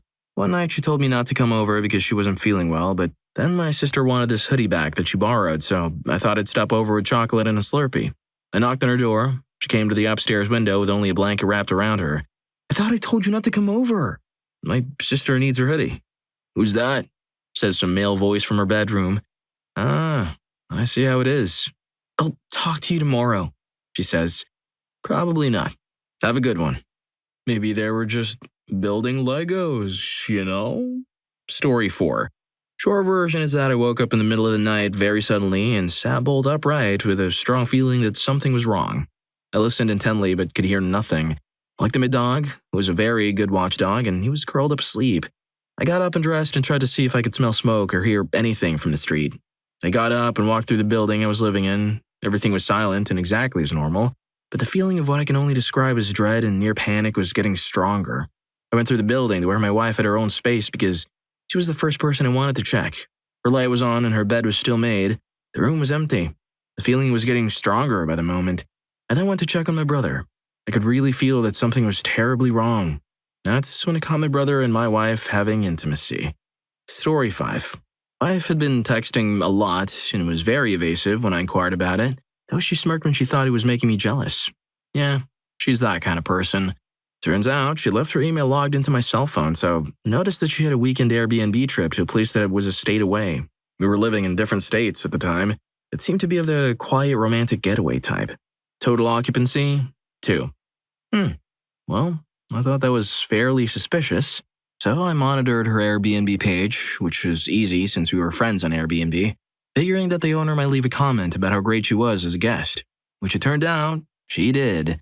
Except the review went something like, wife's name and guy not named me were wonderful guests, and so on. Yeah, so anyone want to guess what the conditional probabilities of that weekend trip involving infidelity? Pretty sure it's high. Wife apparently panicked, asked Airbnb to remove the review and altered her name on the site, and then finally, having failed to get the review taken down, deleted her account. I eventually asked her about it during a counseling session, and she had a ready-made defense about how she'd meant to take the trip with another coworker, but that person's car broke down, so guy's name ended up tagging along since guy's name was that coworker's boyfriend. And they all stayed there together, but guy's name signed a guest book, hence a totally honest mistake. In hindsight, I'm pretty sure she was not telling the truth. We're not still married. Imagine if it was actually true. Story 6. My first long-term girlfriend and I were going to the same college. I got accepted, but had to start the semester after she did, meaning she would be slightly long distance for a few months. It wasn't too bad because we were only about 2 hours apart, so it was pretty easy to visit, but our relationship did struggle a bit. I remember one night I got a phone call from her, and when I picked it up, it was obvious it was a butt dial. I could hear her talking to some guy, but couldn't make out what they were saying. I called her and she picked up, and I asked what was up. She said she was in bed, about to go to sleep. I told her about the butt dial, and she said it was her friend Jack, who I met, asking to borrow something. I thought it was odd, but brushed it off. A couple weeks later, I was up there visiting her, and I met a bunch of cool people, including this guy Luke. After I got back from visiting, I got a Facebook message from him saying, "Look, man, I hate to be the one to say this, but I think you're an awesome guy, and you don't deserve this to be happening to you. She's been cheating on you with this guy pretty soon after she started here. I was devastated, but I had to hear it from her, so I called her and said, "Are you cheating on me?" She gave a heavy sigh and said, "Well, at least I don't have to lie anymore." That guy's voice I had heard wasn't Jack. It was the guy she was cheating on me with. I just trusted her so much that I took her word for it. Even though it was painful, I was grateful for Luke sending me that message. What's funny is that most of the people I met up there that were her friends sided with me after the breakup, so when I started going there the next semester, I had a group of friends to support me, and most of them are still very close friends of mine to this day. You lost something, but you gained something more valuable. Story 7. My ex-wife was an alcoholic. Like, bad alcoholic. One time I got home from my night shift a little early, and you guessed it, she was intoxicated. Well, I was in the mood, and she's usually intoxicated when we do it anyway, so what the hell? I came on to her. So we're doing it, and it's dark, and she says, "You need to hurry up." So I ask, why? "He's going to be home soon." Who? "My husband, you freaking idiot." "Yeah." So I pull out and hop out of the bed and flip on the light, and this witch looks absolutely baffled. She's hammered and totally dumbfounded. I asked her, "Who do you think was doing you?" "What? Who do you think was doing you?" "What are you talking about?" "Never mind. I'll talk to you about it in the morning." "I'm not intoxicated." Yeah, shouldn't even know what the heck I was on about. So I go to bed on the couch, and I'm sitting there going over crap in my head, and I hear her come down the stairs. She goes into the kitchen, and I hear a drawer shut. A few seconds later, she's standing over me with a freaking knife. I promptly take the knife from her, tell her to go to bed, which she obliges without saying a single word. I grab the kids and put them in the car and drive to my mom's house where we spend the night. She starts blowing up my phone at 10 a.m., frantic that she doesn't know where the kids are. We have a mini intervention. She promises to go to AA. I attempted to erase the entire night from my memory, which didn't work, obviously. About a month later, she hasn't held up to her AA agreement and has pretty much gone back to her old ways. I come home from work and I see a freaking LA Dodgers hat on my couch. Who was over? I ask. Nobody. Are you sure? Yeah. Don't freaking lie to me. Who was over here? Are you calling me a freaking liar? Yeah, I am. Because someone left their freaking hat on my freaking couch. At this point, she concocts some stupid story about a neighbor coming to borrow something. I knew she was lying. At this point, I had pretty much given up on the marriage, but didn't know what to do. I was afraid that if I divorced her, she'd somehow get the kids. A lot more messed up crap happens over the next month or so, including her making up a story about Mexicans jumping her, my neighbor calling CPS, me catching her actually kissing a guy, 2 guys admitting to having a triad with her. So one day in July of 2008, I asked her to have a seat. I told her that I was filing for divorce. She put up a fight, but I want full custody of my kids. I started dating again, and I've been with my new wife for 9 years now. The end. Yeah, that's right. Sometimes you forget I'm a detective. Story 8. I've posted about this before, but he changed his phone password. I left it for months until something just wasn't sitting right in my gut. I unlocked his phone with my thumb, and it didn't even have to look. There was a messaging app open with a girl he was meeting the next day. I sent him to work without confronting him. I reset passwords through a long chain of emails to finally access the one associated with a messaging app. Lo and behold, he was sending approximately 10,000 emails per year for the last 4 years of our relationship. He was living a whole second life and hiding it from everyone. Our relationship had never appeared stronger, and we had been seeing a therapist to work on strengthening our communication for 8 months. Once a week. Clearly, he was hiding his issues from the therapist as well. At the time, it felt like it ruined my life. I remember thinking very clearly, what did I do to deserve this? When I thought that, something inside of me just snapped. I calmly went and bought a giant coffee in cardboard boxes. I packed all his things up before he was home from work and changed our locks. The end. Story 9. Came home early. They were fast enough to get dressed, but not in a natural state of being, if that makes sense. It was obvious something was just going down. Very cliched, got walked in on and tried to play it cool like you see on TV. I asked him to leave and he did. We argued. She tried to lie but soon confessed. It wasn't the first time she cheated, but it was the first time that I caught her in the act. Everything in the past was just texts and stuff. She said that she never slept with the other people and it was just pics and flirting. In retrospect, that may not be BS. We divorced, both remarried. Not friends by any stretch, but civil. Got ties, man. Story 10.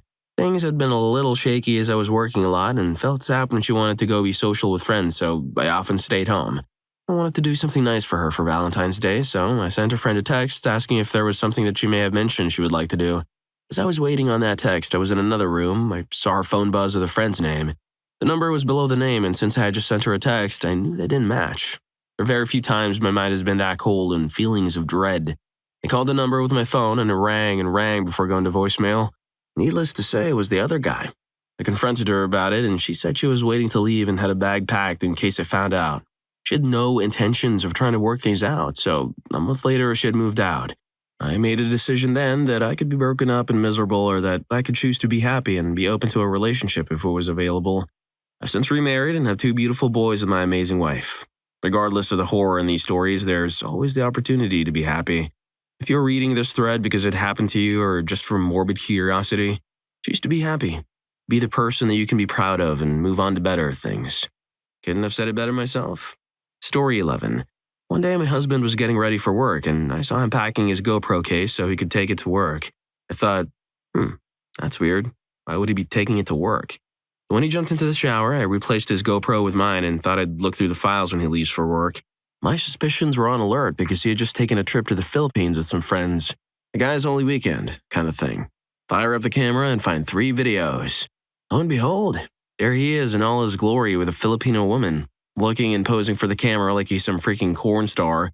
I was enraged, but also looking at this fool acting like he's a freaking adult film star was hilarious. Man thought he was hot crap. Story 12. Not me, but a medical resident who I met on rotation recently. One of the nicest guys I ever met. Super intelligent and hardworking and training to be a trauma surgeon by humble as they come.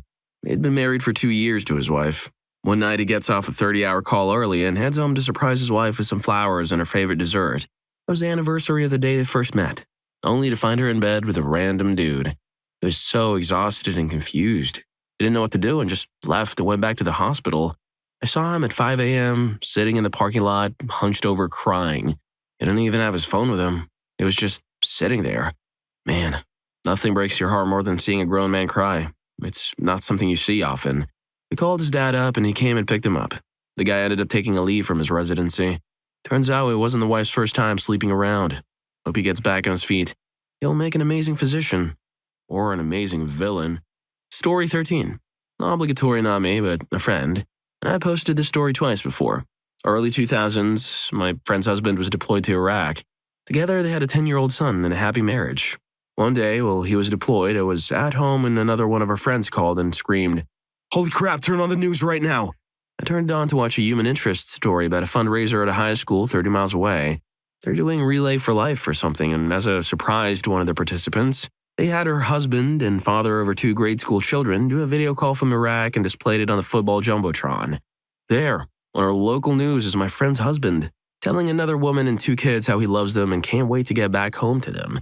The news eats it up about what a great guy he is. That night, a group of friends convened and decided how we would tell her. I was nominated. So the next day, I had to sit her down and tell her what we saw. She called the news station, and they were happy to let her come in and watch the story. They were also incredibly apologetic. The story has a somewhat crappy ending, I'm afraid. She called him out on his BS, they started divorce proceedings, and he went on to legally marry the mother of his other kids, and mostly ignored his son from the first marriage. Now he has a special place in hell. Story 14. Not me, but my neighbor who is also my best friend. He was having his 30th birthday party, and a bunch of people were over at his condo.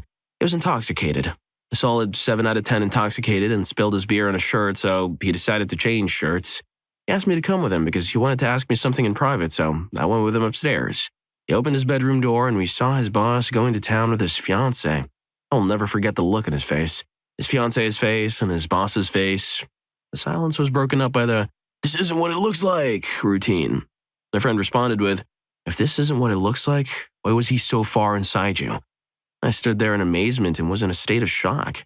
His boss got dressed and I walked him out of the party. The piece of crap even grabbed a roadie before he left. My friend came downstairs and immediately chugged a beer and announced, "My now ex-fiancée was caught having intimacy with my boss and I walked in on them with her legs behind her head. I didn't know she could do that. Usually she lays there like a starfish. Let's get really messed up." It was kind of a mess for a while after that. Luckily, it was his condo. He owned and paid for both cars. His fiancée just quit her job to be a housewife. Instant karma. Postscript, it took him a year to date again. I set him up with a coworker of mine. They're great together. The piece of crap boss, well, he got what he deserved in the end. He was caught sleeping with the wife of the owner of the company he worked for. Fired, and my buddy was promoted. His fiancée, well, she moved in with her parents again and had to give up her lavish lifestyle. Last time I saw her, she tried to flirt with me and be playful. I shut that down and told her never to speak to me again. Girlfriends come and go, but best friends only come by every once in a while. Very true. Story 15. Was on a very rare date night. Kids at the grandparents' house. I'm looking extra cute, so I didn't even want to carry a purse or my cell. Used his phone on the way to the restaurant to confirm our reservations. After eating, used his phone again to get the movie times via text. Saw a name in the frequently sent, asked him innocently, "Who's Lisa?" He snatched the phone and said, "My coworker." Fast forward 3 hours later, and I'm throwing his clothes into his car after going online and viewing the hundreds of texts sent to several women. But still, I was a fool for love and opted to stay. I was with him my entire adult life, so I didn't know anything different. That was 2006. We had our 19th anniversary in January. My divorce was final in March. He got married to another one of his many affairs in June. I'm enjoying being unattached and becoming an empty nester as of this fall. If you're enjoying the video, don't forget to hit that subscribe and like button for more videos like this. Story 16. I was at Disney with our kids on day 2 of a 7-day family trip her father had been, by that point, locking up for about 7 years. He and her mother told us when the kids were born they were going to take us all to Disney when they turned 7, and 7 years later, it finally happened. At that point, we'd been together for over a decade. Had a great job, a house, a bunch of kids, and the full-on, 100% honest-to-goodness American dream. Life was grand, until I picked up her phone to set an alarm on night 2 of our family vacation of a lifetime. There were so many texts. So many. I remember actually wanting to hurt her and having to leave the room. I immediately called the number and heard some freaking strange dude answer with a sleepy, "Hello, darling. I'm glad to hear from you." I wanted to die. The sense of unreality that I experienced, it was immediately numbing, like I just switched to the dark timeline. All I could think was, from this point on, everything that I've known about my left is going to change. I don't know why some people have the need to destroy the good life they already have. Story 17. I had woken up that morning to her receiving a random text message from a girl she worked with, but there were no other texts, but the message seemed like it was part of a conversation. It wasn't a particularly suspect message, just that there was no past messages to put it in context. My girlfriend acted equally confused. I was feeling ill and wanted to stay home from my class that morning, and she was very insistent that I didn't, which I thought was odd. On the way there, I was stuck on the highway with no way to pull over quickly enough that I threw up all over myself in the car. I finally pulled over and cleaned up a bit, but I was absolutely hysterical, and I was like, "I'm coming home." I obviously can't make it to my class, and she was like, "Okay, well, I'm the next town over getting brunch with the girl from the text message earlier." Ha. Came home and showered, and before I even put clothes on, I looked at her call or text records, and she had been messaging this girl all night long. I confronted her, and she basically admitted that they had been getting closer, and I think she admitted that they had kissed, and that was it. I was so physically ill, I couldn't really get out of bed and had to be at work at 4:30 the next morning, so I just slept all day. But I was home from work the next day before she woke up, and she was awakened by me packing my stuff up and moving home. Note, the girl she was cheating on me with was a friend of hers from work that we had hung out with multiple times. I'd given her rides, smoked her out, and was cool with all her friends, and the whole time everyone knew they were fooling around behind my back. Story 18. Well, he wasn't my spouse, but he had proposed to me that morning. He said he had to go into work to cover a shift, but when he didn't call me for his dinner break, as he usually did when he worked that shift, I got worried. He was an LEO and called him. Someone else picked up his phone, explained that the guy whose phone this is, I think he went up to a room with his girlfriend. We have it down here waiting for him. They were at a hotel. Turns out he used it as an excuse to sleep with another woman he knew from when they were in the academy together and had been seeing each other for a while. She was married. The next morning when he came to pick me up so we could get our parents to take them to brunch and announce the news, I refused to go with him. In hindsight, I should have waited until we were all at brunch and he had paid the bill to confront him for the free food. But I was young and dumb. That would have been the confrontation for the ages, girly. Story 19. This just happened 2 days ago. I was in Florida on vacation with my girlfriend of 6 years, our 4-year-old son and her family and a few of her friends. They'd been taking pictures down at the beach all afternoon on her phone. I got back to the house we were staying at, and everyone was in the kitchen making dinner. Picked up her phone and opened it up to text my family the pictures she had taken. As I'm scrolling for the thread, I see her ex-boyfriend's name. Opened up the messages, and first thing, there were videos of them fiddling they had sent to each other. I yelled, "What the heck is this?" Her mom turned toward me and asked what was wrong, and I loudly proclaimed what I'd seen. She said that she had gone out with some friends, gone intoxicated, invited him out for a drink, and ended up blowing stuff up all night. And so she got blackout the next night and sent the videos, claimed that was the only time she'd seen him. Yeah, so when she fell asleep, of course, I went through her phone again. She'd seen him multiple times throughout the previous 2 months, and I found pictures of them together posing like a cutesy couple in their dates. Her brother and dad were angry. I got the heck out of there the next morning, ruined the vacation for pretty much everyone, and totally wrecked our family. Nah, dude, she ruined the vacation for everyone. Story 20. My dad was very ill and passed away. I was pregnant and at the hospital dealing with the details that follow passing. I forgot my social and pregnant brain could not remember it. I sent my husband to go get it from her home. He doesn't come back for hours and won't answer his cell. I told him I'd be back with the info and headed home to find out what happened. I go to open our door and our couch is pushed against it. I'm trying to open the door and he's yelling at me. Finally opens the door and he's doing substances everywhere. He's on probation at the time.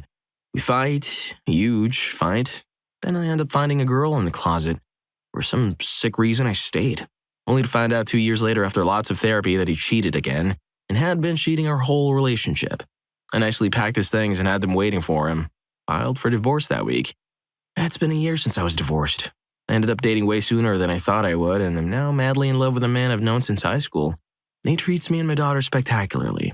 Don't stay in a relationship with this type of hurt. There's far better out there. Story 21. I had my suspicions for a couple months, but no evidence or anything. My ex lived about 40 miles from me, and we were 18. Dated and went to high school together for 3 years. She would come down into the city on weekends to spend time with me.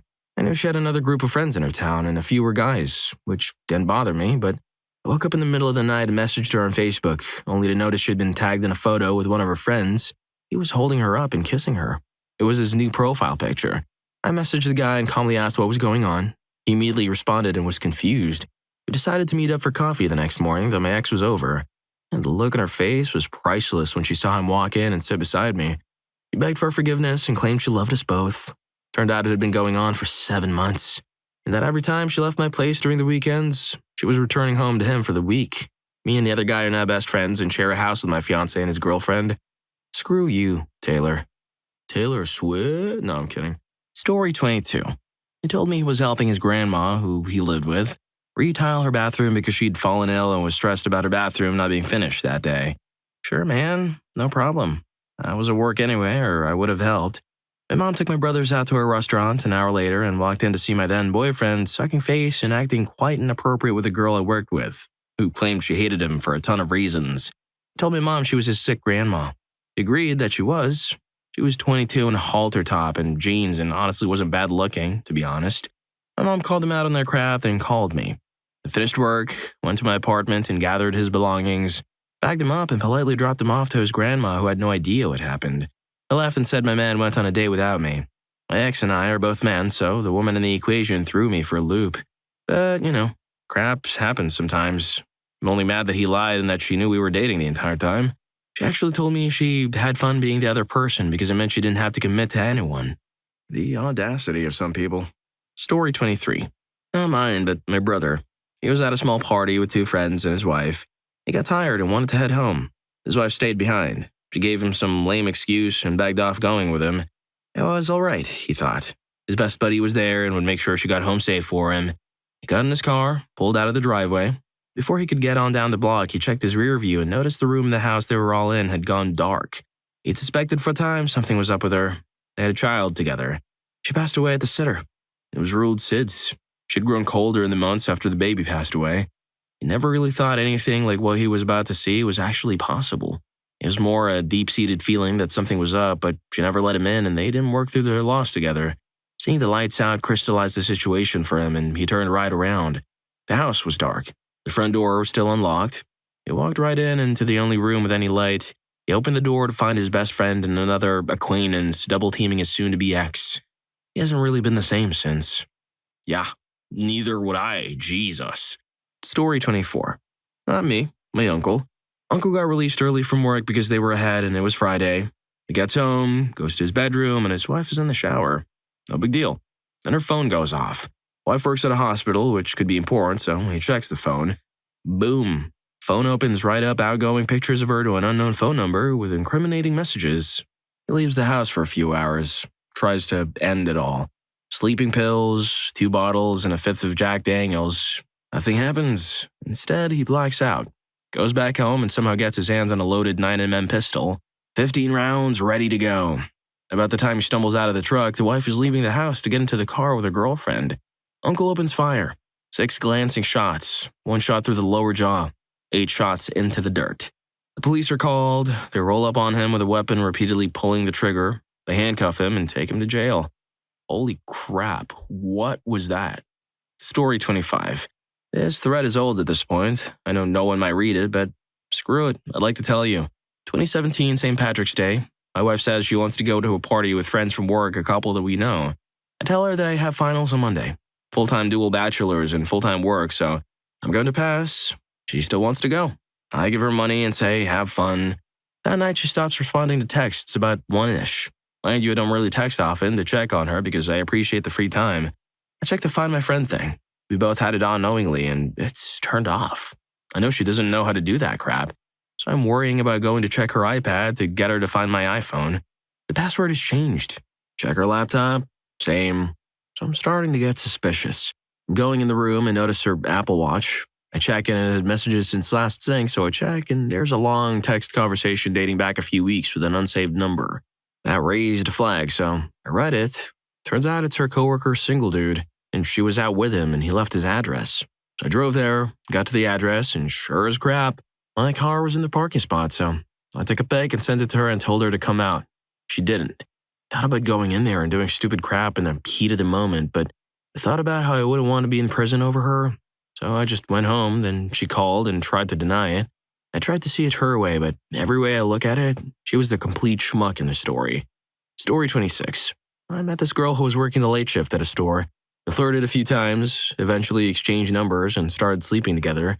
After a few weeks, she invited me to go drinking at this crappy little bar she liked in the north side of the city. So we spend the night dancing together, drinking, and talking to people she knows. Eventually, a guy comes up to me saying, "Great to meet you, finally. Congratulations on the engagement." What are you talking about? I replied, laughing as I choked on my drink a bit.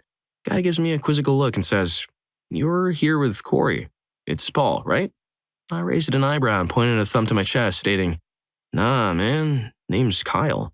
We stared at each other, watching each other realize what was playing out in this fateful night. Corey was engaged to a guy named Paul. I was the other guy. Paul worked out of town for weeks at a time. It was actually interesting. I literally could see the world travel around the small bar, drastically changing the vibe in the room. We left shortly after. She brought me, the guy she was cheating on her fiancé with, her favorite bar. She brought me to a place full of friends that at least knew her well enough to know she was engaged to a guy named Paul, not Kyle. Messed up stuff. Didn't see her again after that. According to Facebook, Paul and Corey are currently married. Story 27. This will probably get buried, but I have one. My ex was overseas on tour and missed his sister's wedding, which I went to as a bridesmaid, even reading a message from him to try and ease the sting of him not being there. I just got home and got a phone call from his mom that his grandmother had passed away.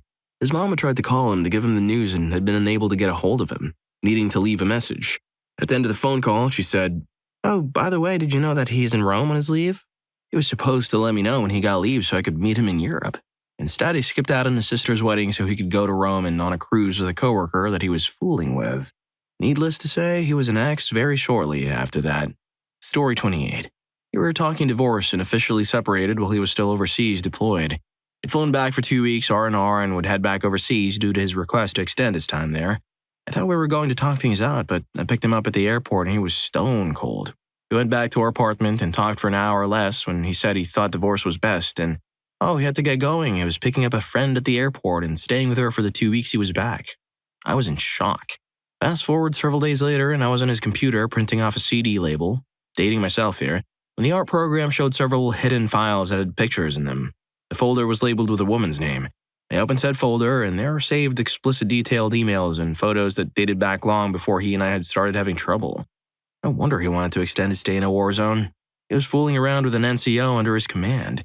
We had then coordinated to fly in 3 hours after him so they could run away together after he told me it was over. I never even saw that coming. Story 29. Things were rough between my long-distance girlfriend and myself, but I wanted the relationship to work so bad. Money was tight, so my parents supported me by partially paying for a ticket to fly over to where my ex lived. A few weeks before I was flying to visit my girlfriend, my best friend passed away, and I was completely devastated. I reached out to my ex to seek some emotional support, but she was being particularly difficult to reach out to. I called her, maybe 5 times in an hour out of desperation. Finally, I get a response with a text that reads, "This is your boyfriend. Will you please stop texting her?" Eventually, I get an actual text and a call from my ex, denying everything. I couldn't confirm at the time whether or not my ex was actually cheating on me, but I eventually found out from her friends that she was indeed cheating on me. This was a few years ago. I'm doing pretty good right now, and I'm in a very happy relationship. But man, does it sting just remembering all I went through that day. Story 30. Oh wow, how sad. My story. It was 1999 and I was PG with baby number 2. Went to a pottery party with about 15 other ladies. I knew one of them. We're talking about our birth stories, and one girl mentioned how she was on a date on 4th of July and saw his sister-in-law went into labor. He was hammered, ignoring the pager. Finally had enough coffee to haul off in his Harley to the hospital at around 5 a.m. She mentioned his beautiful blue eyes and tattoos. Meanwhile, my friend and I are looking at each other with crazy eyes because that's my birth story with baby number 1. I asked the girl if his name was Jack. She said yes. I said that wasn't a sister-in-law. That was his wife, and that's me. She lost it. She had no clue he was married. She cried and apologized, but swore she never saw him again. Did you guys fool around? She covered her face and sobbed. I hugged her and went home. He lied so hard. A week later, he was hurt by a neighbor and nearly passed away. Months of rehab, I have baby number 2.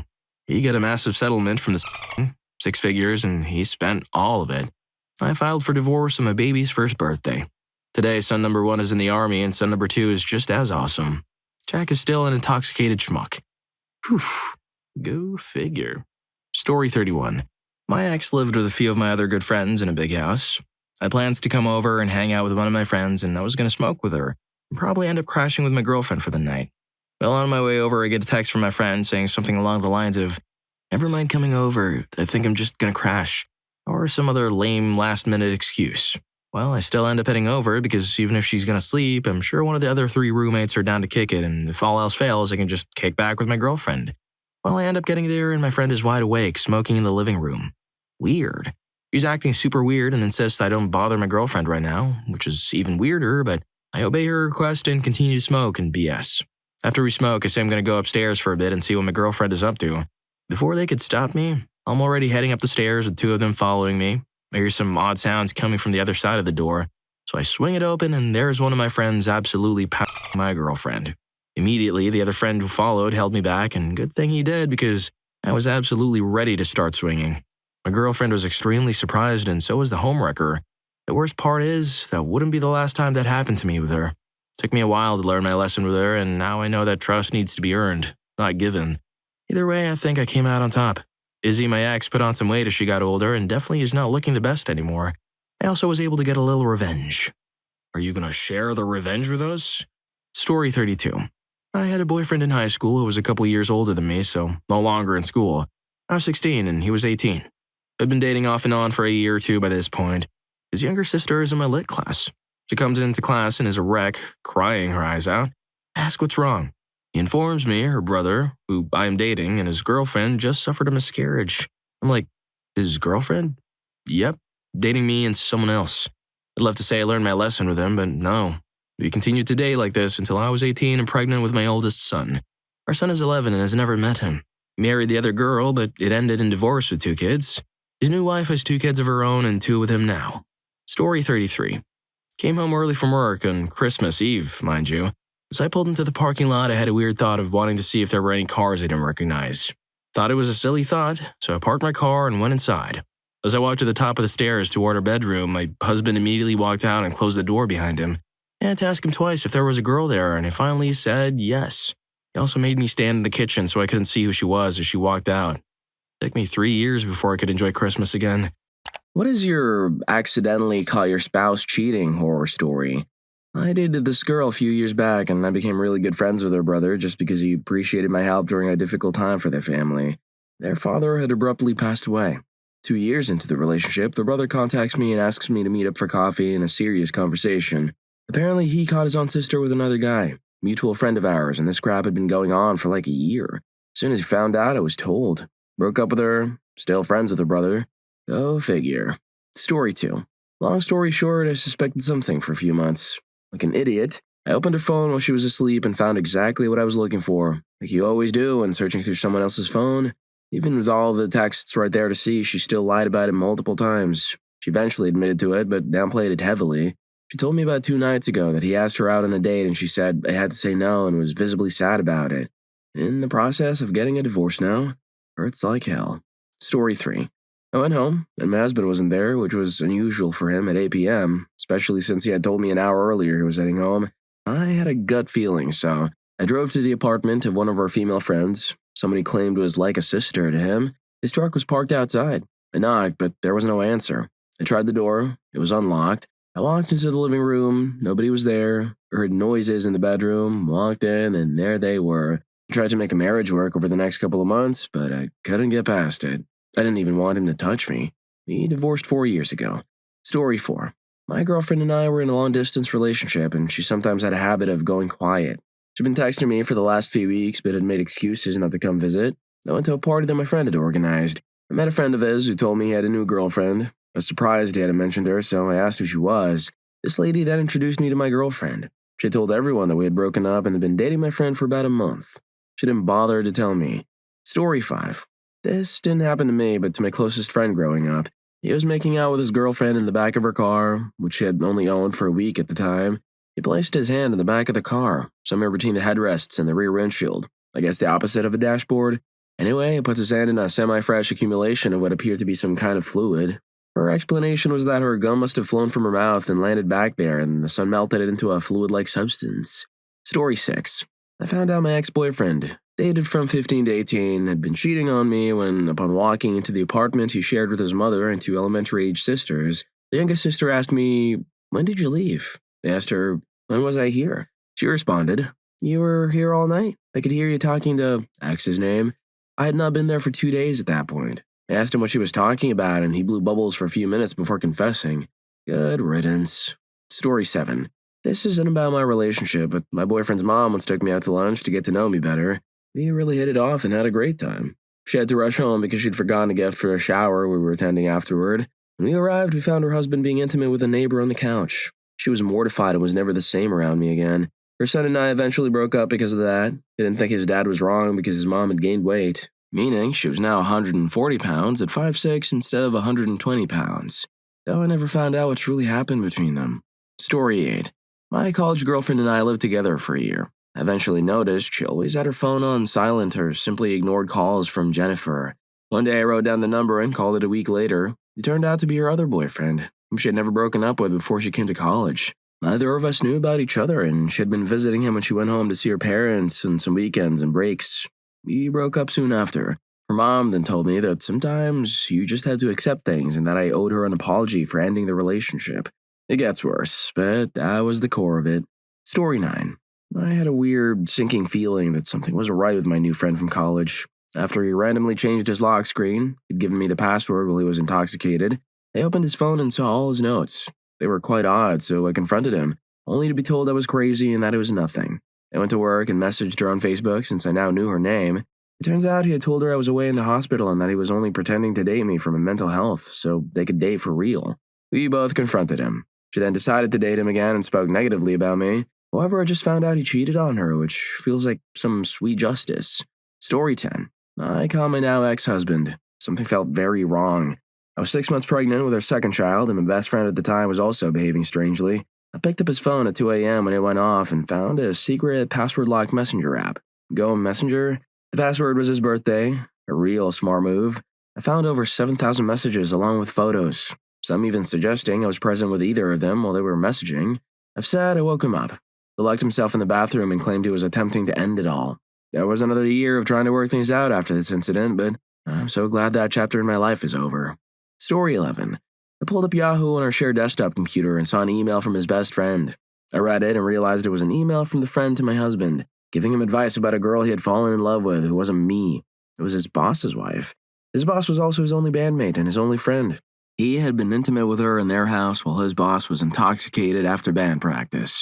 She manipulated both of them and ended up with a third person she was also involved with. Last I heard, a fourth person involved gained full custody of a child they had. Meanwhile, I remarried an awesome man, and we have a wonderful baby boy who is softly snoring right now while we watch Hulu in our pajamas. Story 12. Not spouse, but significant other. We lived in one city, not living together. A mutual friend posted on Facebook how happy she was to see him and another woman in other city over the weekend. I messaged her and asked if she could confirm my suspicions. She said she didn't realize he and I were still together and apologized for the post. I thanked her. She told me that he and this other woman have been together for 3 years now. I was dating him for 1. I texted him and asked what was up. He said it was a business trip. I called him out. He asked if we could meet up when he's back in the city because he doesn't want to defend himself over the phone. I told him to either talk to me over the phone or he's never seeing or hearing from me again. It's been almost a year. Story 13. Mine's weird. It's not quite cheating, but it's weird. Apps are a significant part of the gay community. With bars disappearing, meeting someone casually can be difficult for many of us. I've had apps for bears, burly, hairy men with beards for years. I chat with a lot of men, some have become friends, and very, very few have become anything more. I finally met a guy a few years ago, and things were fine for a while. I removed most of my dating profiles and updated all of my statuses to Taken in the one app I used to connect with friends across the country and overseas. I saw him on the app, and that was fine. I didn't care. I wasn't looking for casual encounters, and neither was I, so it didn't matter. Life went on. A week or so later, he saw me on the app and became wildly upset about it. We had words. I explained why I didn't want to remove it and assured him he could ask for my phone and look through my messages whenever he wanted. I thought we were good. Oh no. Shortly thereafter, someone in town for work initiated a conversation with me. He was very good looking, but I was taken. I was fine. He just wanted to be friends and chat. Fantastic. Having a friend who just wants to be friends is excellent. We talked for months about all kinds of things, and it never became intimate. Here and there, a random faceless profile would ask for intimate encounters. Those individuals were dismissed because I wasn't looking for that. Suddenly, however, my new pen pal told me he'd been chatting with a guy looking for intimacy who sounded a lot like the person I was seeing. He even pointed the profile out to me, and while it wasn't my partner's exact profile, they were the same distance from me. The description was strikingly accurate, though, so I confronted my boyfriend about it. No, it's not me. I'd never do that to you, he said. But the description was so similar I couldn't help but believe the pen pal. Something felt entirely wrong about this. He also physically prevented me from leaving his apartment, which raised many red flags. He also sat outside my apartment for a night, and I only found out the next morning because he sent me a text about it. Creepy. Anyway, I stayed off the app for a few days, and in the meantime, decided things needed to end. Nothing felt right, so I called it off. He cried, there were many tears and an awful scene, and he was calling and texting rapidly. I apparently wasn't allowed to end a relationship. That's something we both had to agree to. No, I can end a relationship if I want to. I decided to log back onto the app to shut it down, though, because with him following me, I didn't want any other way for him to track me. But oh look, a message from my pen pal. It's not your boyfriend. I asked him and he said it's not him. Don't do anything stupid. I messaged him back and updated him. Weirdly, that account didn't message me back. Another account did, identifying himself as the pen pal who had deleted the app but made another profile. That's weird. Why was he yelling at me? Why was he so mad? What was happening here? Why was his profile suddenly showing at the same location as my now ex? Oh yeah, here's the strange thing. These apps allow you to choose whether or not you show your distance to other profiles. The pen pal and a bunch of the others who had tried to solicit intimate encounters weren't showing distance before, but now suddenly they were. They were all in the same place too. It didn't matter where I went. Work, my house, a friend's house. Those profiles were all the same location. Everything chillingly clicked. My new pen pal? The deceptive profile meant to extract information from me? The guy soliciting intimate encounters or hitting on me. All deceptive profiles. They were all his. They were all him. This person I thought was an interesting friend? Nope. Just a fabrication. I contacted the app administrators about it and they confirmed. Today there have been 9 different profiles. He's been stalking me for the last 3 years now. Story 14. After a decade playing professional basketball overseas, a career where replacements were always waiting, I met my future wife, Andy. Our connection was instant and deep. Years later, married with a child, our life felt perfect. We traveled, shared everything, and had a great relationship. Or so I thought. One night, my wife took a call on my phone. The woman on the other end accused me of infidelity and getting her pregnant, calling me by my nickname, Rusty. My wife was furious, but after the woman came to our house, it became clear it was my cousin Donnie, who had been using my nickname and number to hide his own affair. He'd even been bringing this woman and her child to my parents' house while they were away. My wife gave my cousin an ultimatum. Tell his wife or she would. The ensuing chaos led to his divorce from both women. My wife and I eventually worked through the betrayal, and I retired from basketball due to a knee injury. Hoping to surprise my wife, I flew home without telling her. Instead of a happy reunion, I found another man in my bed with her. Devastated, I packed some belongings, took my daughter, and left for my parents' house. The aftermath was painful, and to this day, she never truly explained what happened. Now I'm happily remarried. While I try not to dwell in the past, such difficult memories can surface unexpectedly. Story 15. Humored my mom, whom I don't see often but going to church with her Sunday. Hour drive there and back from said church. Walk in the front door and hear noise coming from my roommate's room. Normally, I would have walked out and let him have his moment, which I did, and when I walked outside, I realized my girlfriend's car was still there. My thoughts got blurry after that, but I remember I kicked his door in and called my best friend of a few years and my girlfriend mid-intimacy. They didn't run or hide. They both laughed at me. For the first time in my life, I honestly froze up and my brain didn't know what to do. Suffice to say, I walked outside and kept walking for a while. Fun day Sunday. Story 16. When I was 13, I found out my mom was cheating on my stepdad. He'd been my dad since I was 4. I was away on school camp and I just knew something was off but couldn't put my finger on it. My stepdad was also overseas at the time for work. When I got home, no one was there, but again, I just knew something wasn't right and something told me I had to look at my mom's messages. Please keep in mind that I was 13. Lol. The next day, while she was in the shower, I looked through her messages and my suspicions were confirmed. She was cheating on my stepdad. The little 13-year-old me didn't want to believe it, so I wrote down the number. I told my best friend at the time and I called the number whilst at her house. The man answered that it sounded Italian and I immediately hung up. For the following 9 months, I kept it to myself. I would check her messages every morning while she was in the shower and I developed a deep hatred for her. I only told a few close friends at school and didn't tell my mom or my stepdad that I knew because I didn't want my family to fall apart. Due to the stress, I fell into a binge eating cycle and gained a lot of weight. Became very depressed and started having constant major panic attacks over nothing. Eventually, my stepdad found out one night as he saw an email. I got into a massive fight, a chair was broken, and I asked my mom to take me to my best friend's house for the night as it was really scary. In the car, I came clean to my mom that I knew what was going on, and we both talked and cried about it for like an hour before I went into my friend's house. This happened in October. Between then and December, they broke up, but were still living together, just in separate bedrooms, and then got back together around December to see if things could work out. In January, my stepdad went to Vietnam for a friend's wedding, and when he came back, I knew something was off again. I just had that same feeling. Lo and behold, he was having an affair with some chick from Vietnam. Again, I was the only person who knew, and nobody knew that I knew. My mom found out within a few weeks. They got into a massive physical fight, my mom attacking my stepdad, and they broke up again. Even though they had split up, we all still lived together for the following year. It was awful and traumatic, and I honestly don't remember a lot from that year. I coped with it, along with other stuff that was going on at school, by developing a disorder. I lost a lot of weight, and the following 6 years of my life were surrounded by treatment in hospitals. After a year, they finally moved into separate houses. My brother and I lived with my mom. My mom continued the relationship with a person she had been cheating with, while my stepdad developed and ended up in prison. He's been in and out of prison for 4 years now. My mom eventually ended the relationship with a person she was having an affair with, but at the time I was very, very, very sick and in hospital constantly. So she blamed their failed relationship on my health and the stress it put them both under. In reality, he was a cruel piece of crap to both me and my mom. She's now realized this and hates his guts. Story 17. I saw a lot of calls to my brother's ex-wife on her phone bill. My husband initially acted as if he didn't know what I was talking about, then admitted he had been speaking with her. Of course, I insisted he stop. One night I got up around 2 a.m. to go to the bathroom and found he wasn't in the house, and his car was gone. I loaded my sleeping 3-year-old into the car and drove to her house, where his car was in the driveway. I went back home and put my daughter back to bed. The next morning, I called in sick, took my daughter to her daycare, and started packing. I didn't say much to him, didn't make a scene, just packed, left, and filed for divorce. The ironic twist for him I found out later is that she was bipolar. He ended up alone.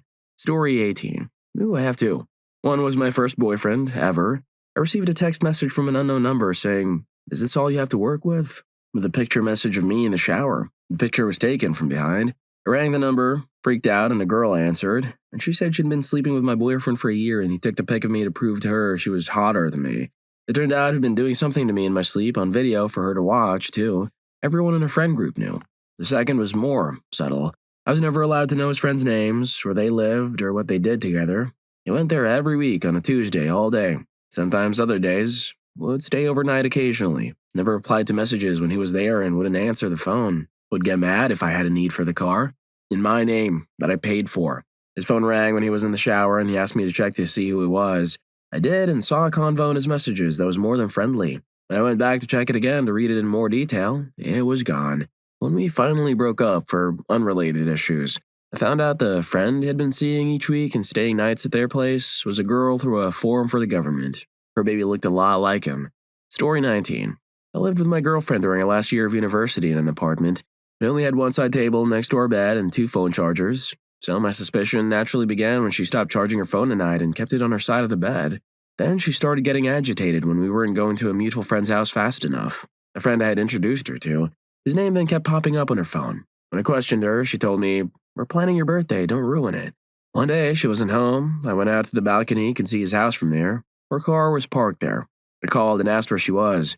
She told me she was on campus and might just stay at her office there for the night. She moved out very shortly after. I kept the dog we had just gotten, and I still have her today. She's the only good thing to have come out of that relationship. If you're enjoying the video, don't forget to hit that subscribe and like button for more videos like this. Story 20. We were high school sweethearts and had been together for about 7 years. Went to college together, worked together. Basically, we spent 20 hours a day together. When I left for the military, I never received a single letter from her, nor did I hear anything about her from my mom, the only person who did write to me. Somewhere in the first 2 weeks of my 13-week boot camp, I concluded that she had passed away and people were sparing me the stress while I was in training. I was floored when I saw her at graduation. She seemed cold and distant, but she had also recently overcome a substance issue, or so I thought. I stayed with her for 10 days before leaving for training instead of staying with my mom, and I hardly saw her. She claimed she was working 2 jobs and going to school. I tried to be understanding and supportive, but she also didn't come home one night. We parted on strange terms, but she assured me she was sad to see me go. A couple of weeks into my training, my family and girlfriend drove to see me. They had a really good 3-day visit. As they were dropping me off, I received a phone call from a good friend I'd known for years. He told me how sorry he was. She told him that I broke up with her when I left so I could have guilt-free casual relationships, which was supposedly that I always wanted. He told me her sister found out we were still together from a text she'd seen. He was so apologetic, and I thought he was a difficult person before, but that was the behavior of a stand-up guy. She denied. This was a really questionable move on my part, but I pulled the text from our shared account, back when you could do that. I justified it because her new boyfriend had already offered to send them to me. Even with the texts in hand, she still denied it. We both moved on, and she's married to him now. Story 21. Gay couple here. Was feeling suspicious when my husband, who was 25 years older than me, kept disappearing for the weekend. After a few weeks of him leaving, I finally got the urge to check his email, as I knew his passwords. What I saw was that he was flying across the country. Had got a new job, and his companion ticket was his ex-freaking wife. They supposedly had been planning to get remarried and sue me for spousal support and try to take half of my money, as I had just started making multiple 6 figures. I lawyered up, and he ended up disappearing. This was 3 years ago, and he reached out to me a few weeks ago. It was very odd. Story 22. Not my story, but I had a good friend in high school who had invited me over to a party his family was throwing. It was about 7:30, and his uncle stumbled upon us, drunk and just being a nuisance.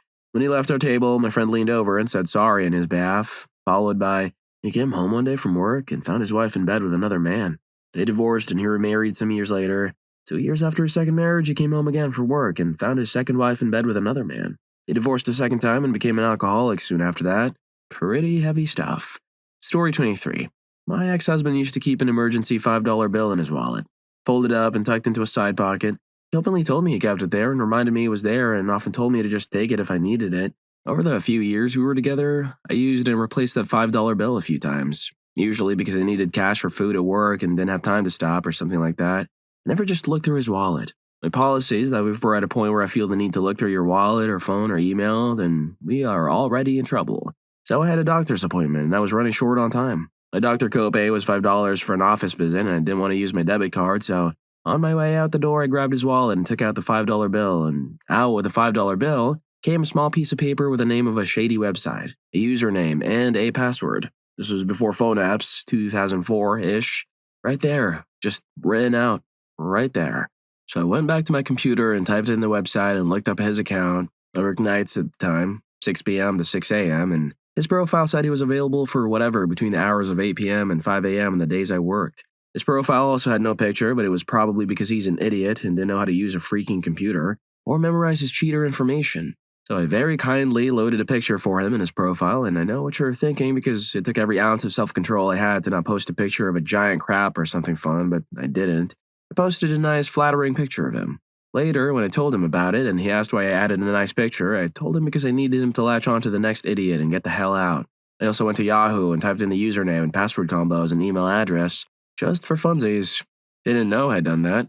He denied everything for hours, told me it was a joke, his friends thought it was funny, whatever. I let him sweat and then actually pulled out printed versions of the email conversations associated with that shady website. And for the record, my ex was asleep when this happened, so I didn't wake him up while I looked it up. I was about 15 minutes late to my doctor appointment, and my doctor freaked out at my pressure and wanted to put me on medication because it was so high. I told him with a straight face that I'd literally just found out my husband was cheating on me just 15 minutes before, so let it go and made me come back for a follow-up in a week. And I never put that $5 back because F him, but I did put his username and password back in his wallet because I'm thoughtful. Story 24. I came home after unscheduled overtime. My phone went out at work. This meant I couldn't ask my wife if she needed anything from the grocery store as I usually would. Instead, I walked in to find her with her coworker on our couch. What truly devastated me was seeing a picture of us from our wedding prominently displayed at an end table next to the sofa, overlooking the scene. Our coworker tried to escape through the back door, but in his panic, he couldn't open it. He then retreated to the kitchen and grabbed a knife. I was a concealed carry permit holder, but I didn't draw my weapon on either of them. At that moment, I realized they weren't worth the cost of a single round. I drove off and spent that night sleeping in my car at a parking lot. Home no longer felt like a sanctuary. I filed for divorce the very next morning. Our mutual friends told me it wasn't her fault and I cut them all off. I couldn't respect myself if I remained friends with any of them. To this day, I'm still labeled as the schmuck whose fault it was that she cheated on me, according to everyone who claimed to know us both. Story 25. I went to a tournament in another city for the weekend and decided to come home early after some bad luck led to a loss. Little did I know, things were about to get worse. I arrived home early Sunday morning instead of the evening. This was also my birthday, and our 4-year anniversary was just 2 days away. I came home to find her with another guy in our bed.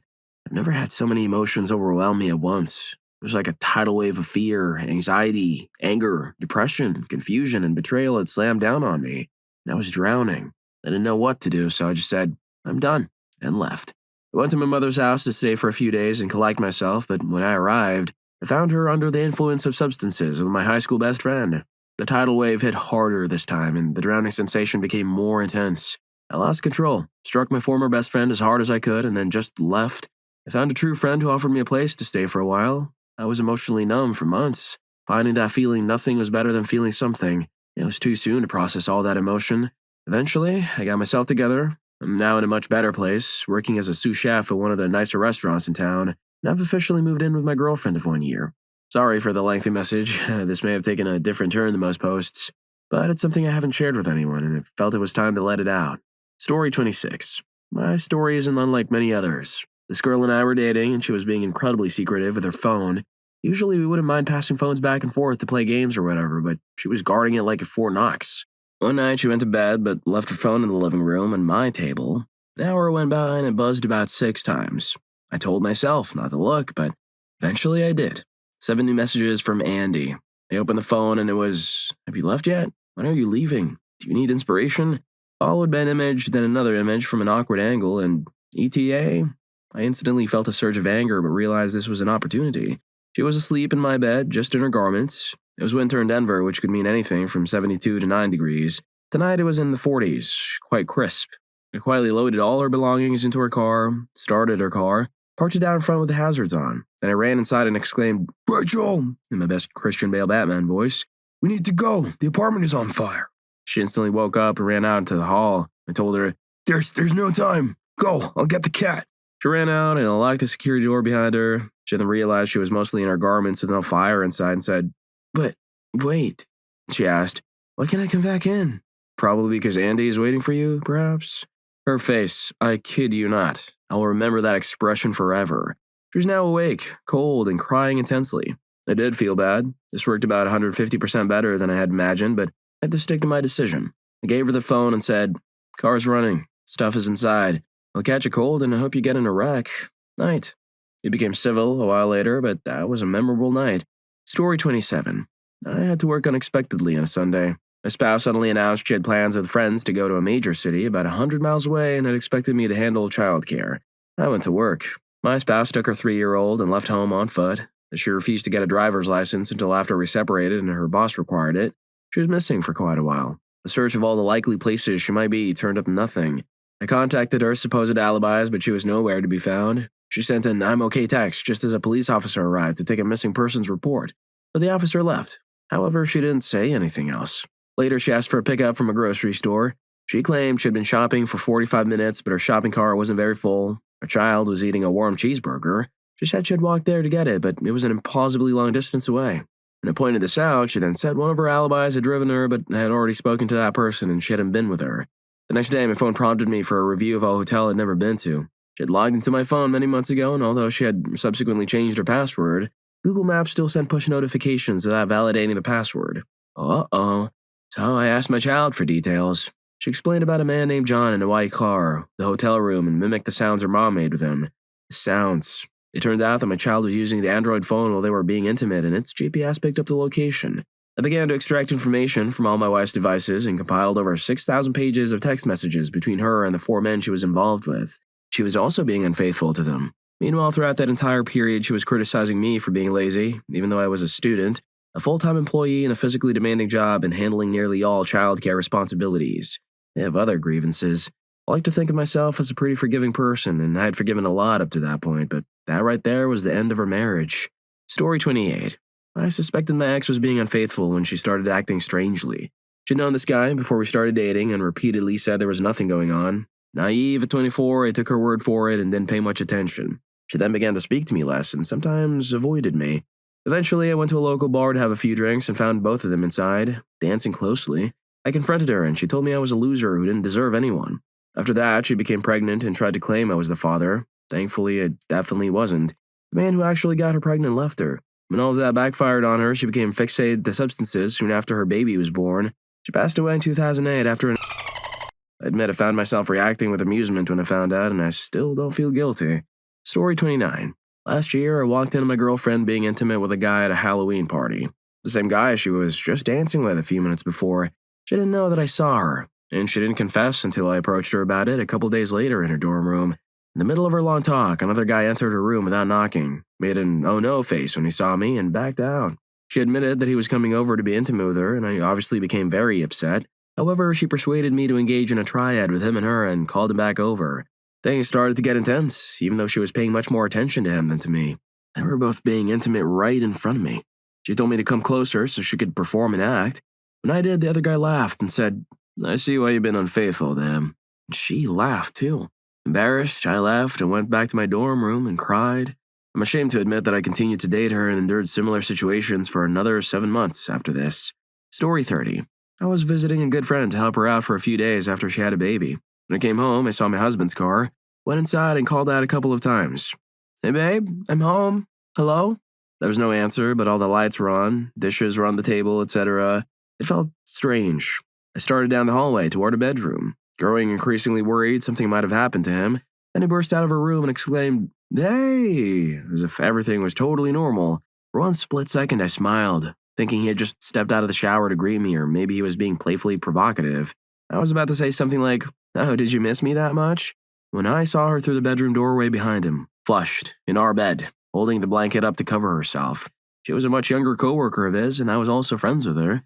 I remember hearing my own heartbeat for a few seconds as I stood there, just blinking, frozen. And I walked back down the hallway to see what my husband had to say and asked him the obvious questions. He was clearly very intoxicated, but that wasn't unusual for him on most weekends. After initially slurring something like, "I thought you'd be okay with it." What was he thinking? He changed tactics. He had the nerve to stand in our kitchen and tell me, "Oh, you think I had slept with her?" No, I didn't sleep with her. No. In case you have any doubt, yes, he absolutely did. After that, I was pretty much speechless and felt like I really needed to be anywhere else, so I left for a while.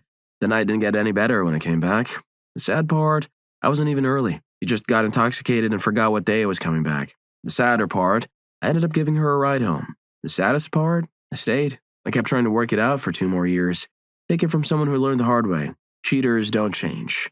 Story 31. I've shared this story before. I'd driven to my hometown for the weekend because my grandmother was in the hospital. On the way home, I called him several times to have him set up for us to watch the game. It was Super Bowl Sunday, and to let him know what time we'd be home. As I was walking towards the apartment, my neighbor said something, but I missed it. I opened the door, and all I heard was, "Oh no," and the sound of his pants zipping. I completely missed the weekend bag, his lesbian secretary. This will be important later. I left by the front door. At this point, I started looking around and realized that every surface was covered in used protection. The soda, our son's playpen, under the TV. He had words. I might have tried to physically confront him, but realized I couldn't effectively do so while holding our 16-month-old. He tried to stop me, but I eventually managed to get out the door and to the neighbors, intending to drop my son off so I could finish the job. They wouldn't let me leave until my intense anger had subsided. He'll have to take her home, all the while I was shouting expletives and threats from my neighbor's balcony. They also had to prevent me from jumping from the second floor to confront him again. What followed were several months of me getting my life in order so I could leave. During this time, he constantly tried to force me and her son out of our apartment while spending all his time at her apartment. He drained her bank account to buy her things, including jewelry from Tiffany's, and spent her grocery money and more on a PS4 for her. My son and I ate broccoli and rice that month. That's all we had in the house. Exactly 4 months to the day I caught him, I packed up and left. While he was supposed to be on a business trip, he had been fired a few days before, partially due to his relationship with the secretary. About a week later, the secretary broke up with him to get back together with her ex-girlfriend, whom she had left for him. At that point, my husband decides his life was over because she left him and didn't love him, so he was calling me to tell me he was going to end his life. I probably talked him down 5 or 6 times over this woman, one of my biggest regrets to this day. At this point in the story, you should remember that this man had a wife and 2 kids, but the secretary was his only reason for living. He fought me intensely on the divorce and took it 2 years, even though I literally asked for nothing. This year, he forgot both of his son's birthdays and missed my son's first day of real school. I've said all that to say this. Heather, if you're reading this, you significantly impacted my life and my son's relationship with his father. He turned a man who was active in his kids' life, never missed a weekly story time at the library, into a man who only remembers to call once a year. He has forever damaged his relationship with his eldest, and my son literally responds with either, "I don't have a dad, I have a first name," or refers to his grandfather as his dad when asked about his father. Also, you're lucky he didn't have you subpoenaed in the divorce case and dragged your name through the mud around town. Story 32. He started off doing subtle, suspicious things. He'd accidentally dialed me from clubs hours after texting he was home in bed, pulled all-nighters at the library to study despite failing most classes, and never wanted to study with me when I asked to stay late with him. I confronted him about all of it at the time, but he always made some flimsy excuse. Being young, 18 at the time, I believed him or let it slide. Then it escalated. Girls at parties would approach me, telling me they'd seen him with other girls, cuddling or being intimate. When confronted again, he spun stories about these other girls being jealous and trying to break us up, telling me not to believe them. I continued believing his excuses for another few years until I found photos of other girls on his phone. I confronted him right away. He actually ended things with me during that argument, claiming I was too high maintenance and causing fights all the time. He ended up getting a new girlfriend immediately after and even tried to be unfaithful to her with me. Sounds like I dodged a bullet there. Well, if you like these stories, here's more. YouTube thinks you're gonna love this. Catch you in that video.